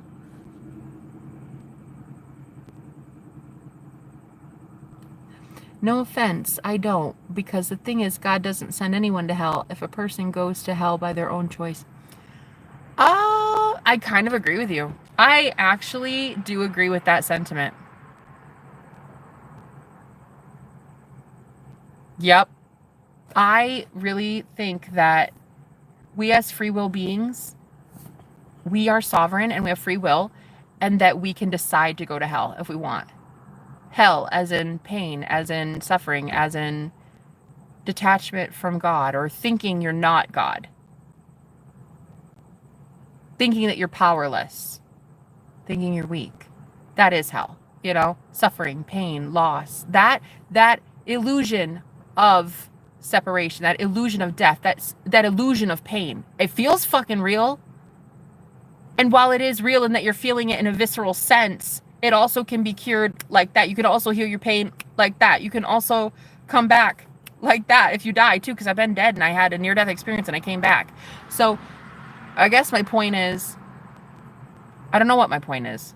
Shit, I don't even remember what I was saying. Damn, you guys ever talk so much that you don't remember what you were saying? I wonder if somebody magical is in here right now, because I just got deja vu. Oof. I just felt a wave of like, I just felt something hit me, honey. And it felt like,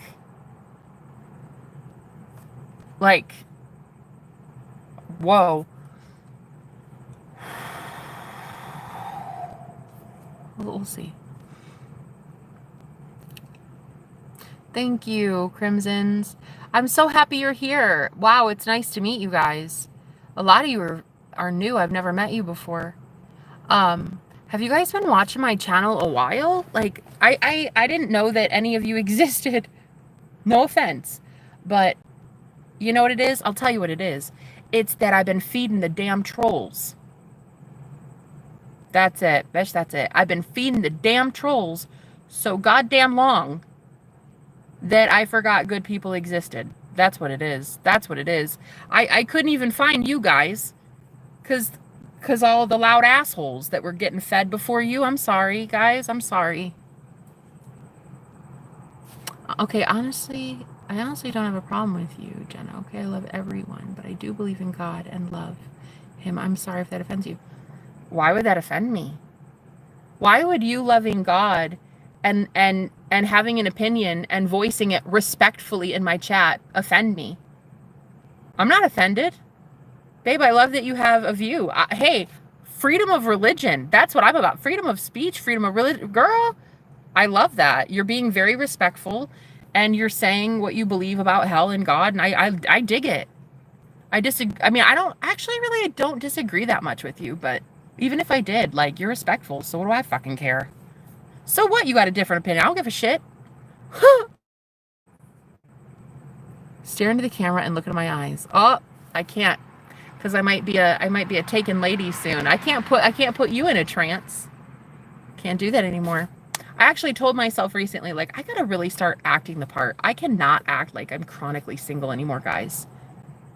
Like, if I want to manifest a long-term, healthy, stable, committed relationship in my life, like, I'm gonna have to stop dicking around. I gotta stop flirting with just anything with legs. You're cute, but she ain't that cute. I really need to save myself for Jesus, honey. What's up, Jenna? Hello. Oh, wow. You were dead for 15 minutes. I'm still here. Damn. Wow. So, whoa, you guys, how many of you have had, like a near-death experience or an out-of-body experience? Hello, Abel. Death does bond people. I keep an open mind. I believe people stay with you. Stay with you. They look out for you, people. Yeah, choose things because they don't receive. Things are real. I just started, but I'm really glad. Yeah, freedom of religion. Is somebody smoking?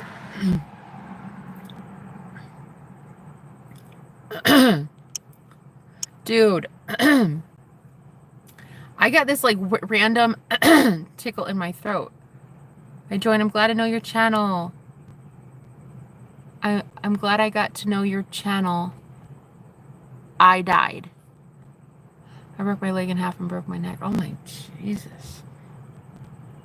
And came back. Wow, guys. Yeah. It's so common to come back anymore. It's weird, right? It's like where near-death experiences used to be like, I don't know, just not that common. It's so much more common because of the internet now too. And everybody's able to connect now. So much easier to know that there's more and more people who've had these experiences. But yeah, like seeing the other side, knowing that it exists and knowing that you really are just eternal consciousness. Like, that's all you are. You are literally alive even outside of your body. Like, that shit's crazy. Okay? Like, fucking crazy. And then to have the audacity to believe that the guy I met last night is legit my ex. Come on. That shit's crazy. It's too much. I don't know, man. Is it weird? I really want to believe it. No, I mean it. Like, I want to be that weird bitch. Like, I want to be that weirdo that's like, oh, yeah. The new guy I'm talking to? Yeah, like, totally my dead ex-boyfriend. Like, I want to talk like that.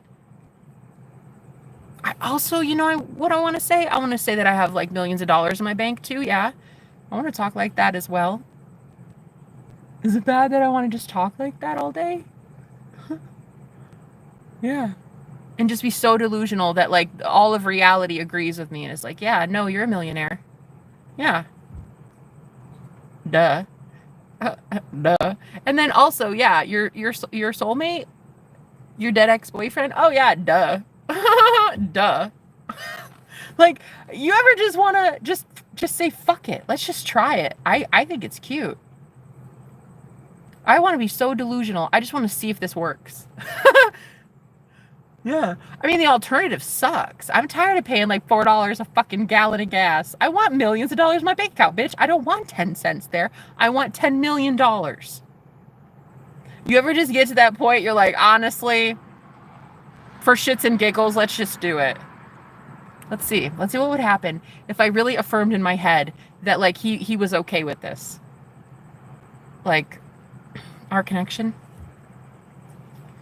Like, what if I actually started manifesting that he not only agreed, but he's the one that came to me and suggested the idea of twin flames? Like, what if plot twist, what if I actually manifest that he comes to me and says, like, hey, okay, I'm going to tell you something, and I'm a little nervous. Yeah? But I think we're twin flames. Ooh, what? I will do it. I'm going to manifest that. Yeah. Yeah. I'm going to do it. I'm going to try that. I'm tired of being the weirdo that always approaches people with the weird shit. I'm going to have people approach me with the weird shit now. I'm going to manifest that he says that to me.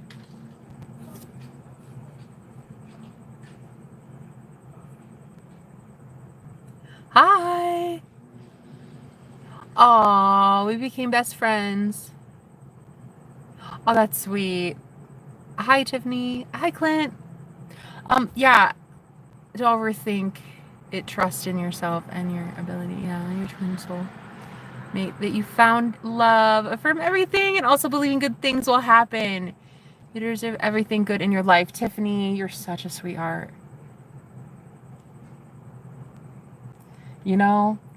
I'm going to affirm he's into this. I'm not kidding. Like, he already told me. He's like, I've been looking for you my entire life. Like, I've been looking for you exactly. Like, I said, I can't even believe how perfect you are for me. It is crazy. It is as if I have been putting puzzle pieces together this entire time, taking little parts from every man that I met, the good parts, and I compiled them into one man, and I just kind of morphed him in my own unconscious mind. And before you know it, boom, he's actually real. That's weird. Like, I'm here for it, but I don't know, man. I don't know. I think that's why I like telling people their imagination is real. Because as a girl who got called schizophrenic all the time, living in my imagination has really saved my ass, okay? I like to promote that. I like to tell you guys to live in your imagination. I think it's fun. I don't understand the fucking problem. So what? You live in your imagination. Okay, so sue me. I mean, it's fun.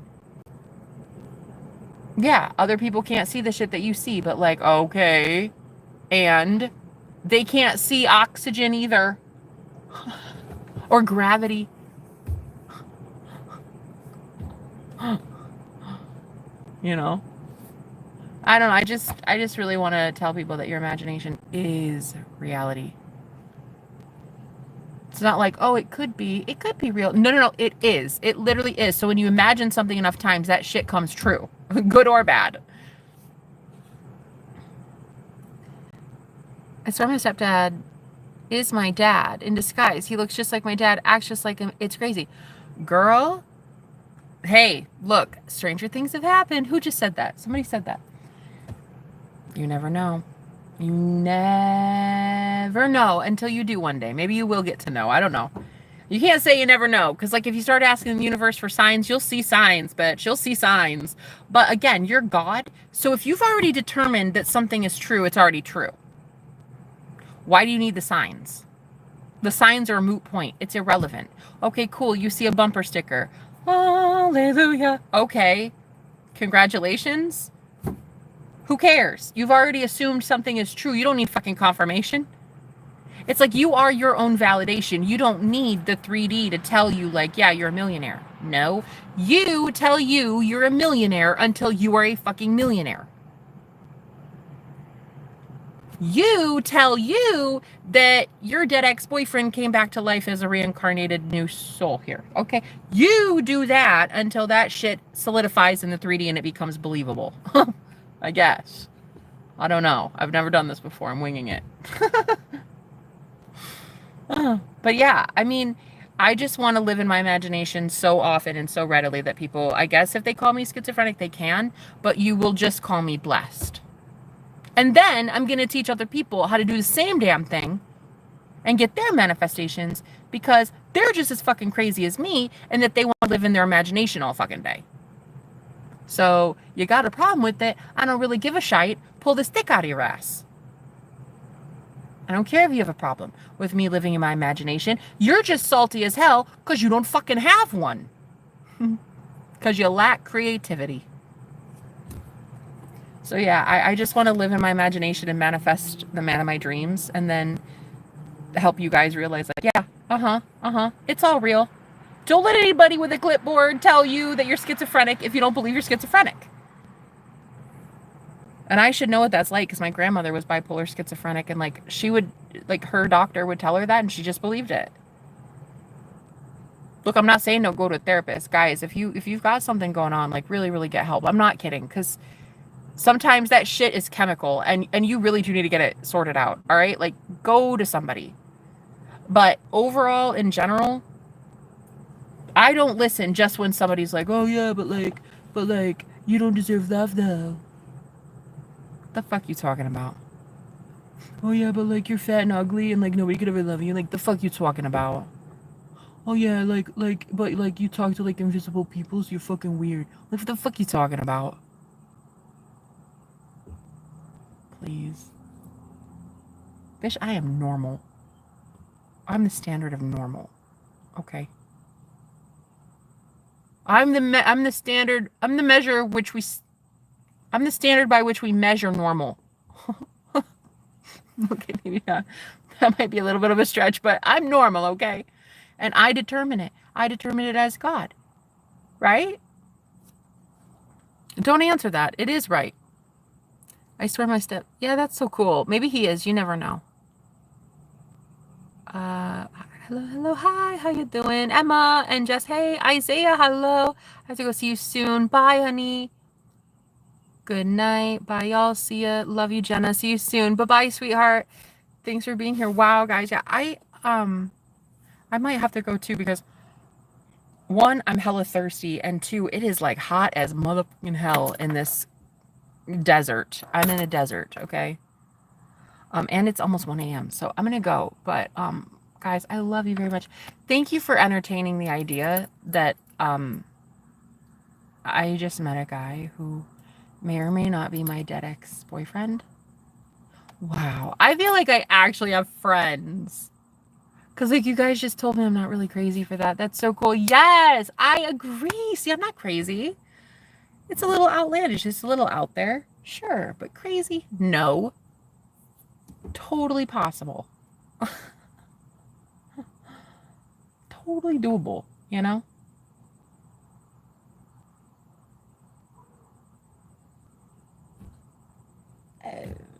Man, I will say, though, I woke up this morning.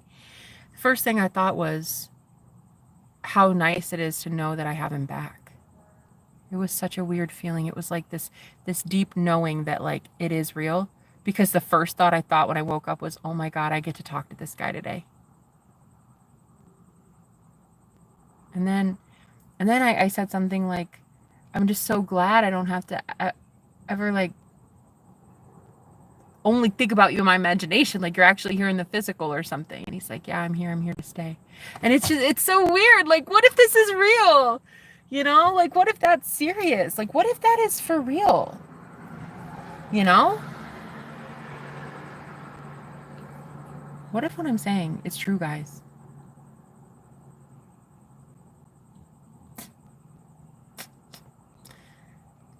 I don't know. But it is hella juicy, okay? It's gonna be intense. I don't know. We'll see what happens. It is real, trust me. Whoa. Oh, I do. Tiffany, I trust you. If I can't trust my own mind right now, I kind of trust that. I trust you. I trust you, and I trust my spirit guides that told me this for years. They told me this would happen. This isn't like it's just out of left field. I think that's why I'm believing it as much as I am, because I was already told this would happen. You know, I was expecting it. It's like the law of expectancy and the law of assumption. It's like if you expect something to be true, it's gonna be true. So, yeah. He has the most open mind I've ever seen in my life. He's like not even freaked by any of this. I don't know, man. It's I don't know. Your life can change overnight in one day, in one fell swoop. Everything can change. It's just, I don't know. We're gonna have to see what happens. It almost doesn't even feel real. It also almost feels so natural to have him here because, again, if he is my twin flame, your twin is your same soul. So it doesn't even feel like they were ever gone, because they weren't. Do you know what I mean? They're always there. They've always been there. And the comfortability level is like off the chart.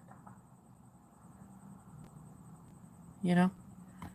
Oh, I hope you live your... Oh. I hope you live your best life with him. Baby, you are so sweet. You guys are honestly so adorable. I am terminally... Oh, leaving my man of my dreams soon. I need to come right back. Oh, honey. I want you to go back to him. I love love. I want you to go back. Go back to love. And you're not terminally ill, babe. You're getting better. We're affirming for that, right?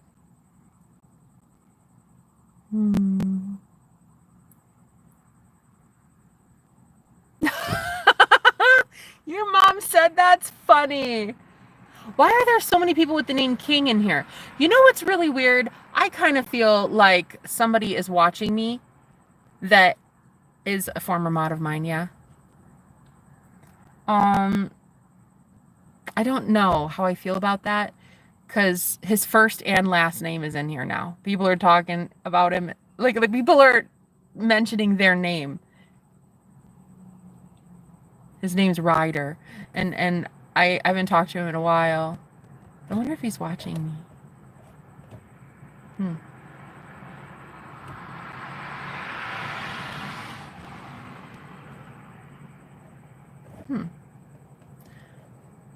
But you know what? That's okay. There's a new sheriff in town now, bub. Man, I feel like it's game over. It is. It's so game over. If this situation is like, oh, it's over for everything. Even Sebastian. Honestly, guys. And you guys knew how hooked I was on him. My Lord God. You watched it for 2 months. It was so fucking pathetic. You watched me so hung up on that guy. And even I'm done with him. Yeah, this one's like, this is over. It's like, it's game over. You know, it's done.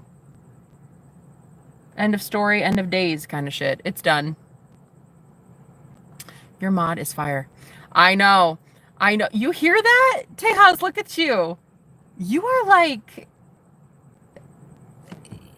a bottle of 409 in here. Cleaning up these messy stains.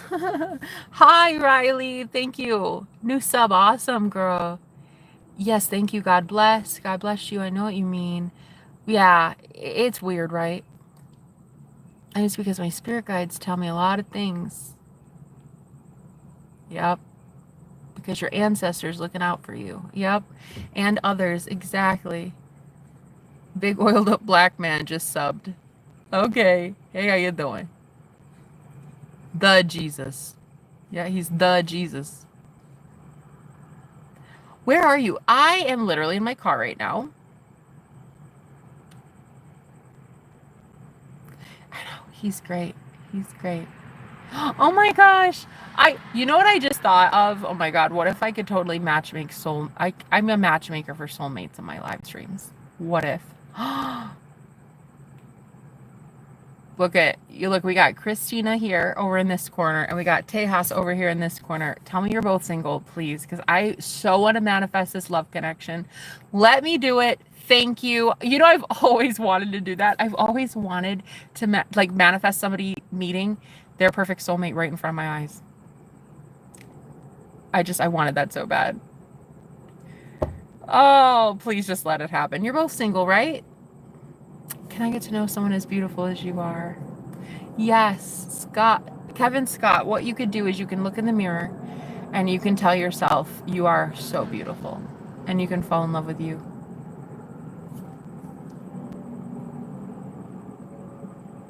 "409 is removing too many comments." This Cartoon Network. he's removing all the shit ones that he wants to fucking remove. He's got the wrench of Thor. You don't. Shut the fuck up.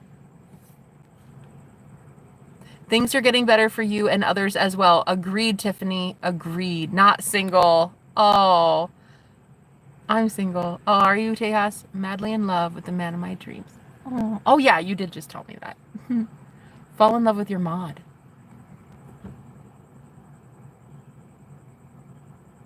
The heart wants what the heart wants, babe.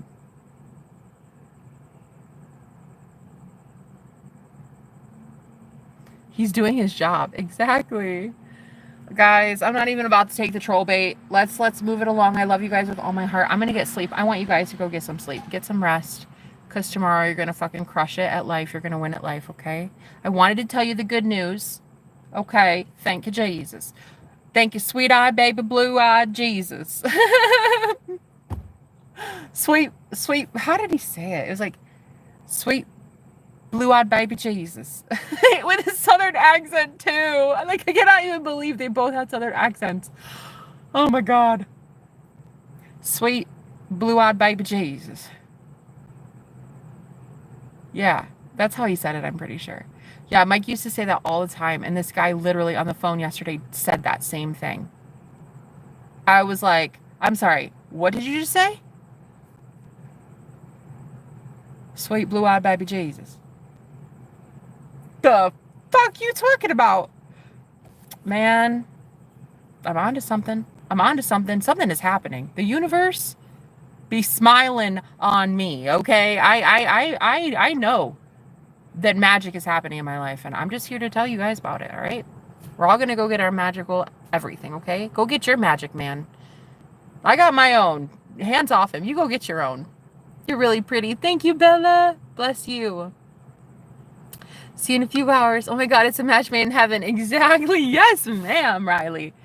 And I'm gonna manifest for you guys all your soulmates too. Yeah, we're gonna get love in the air for everybody here. So you're welcome.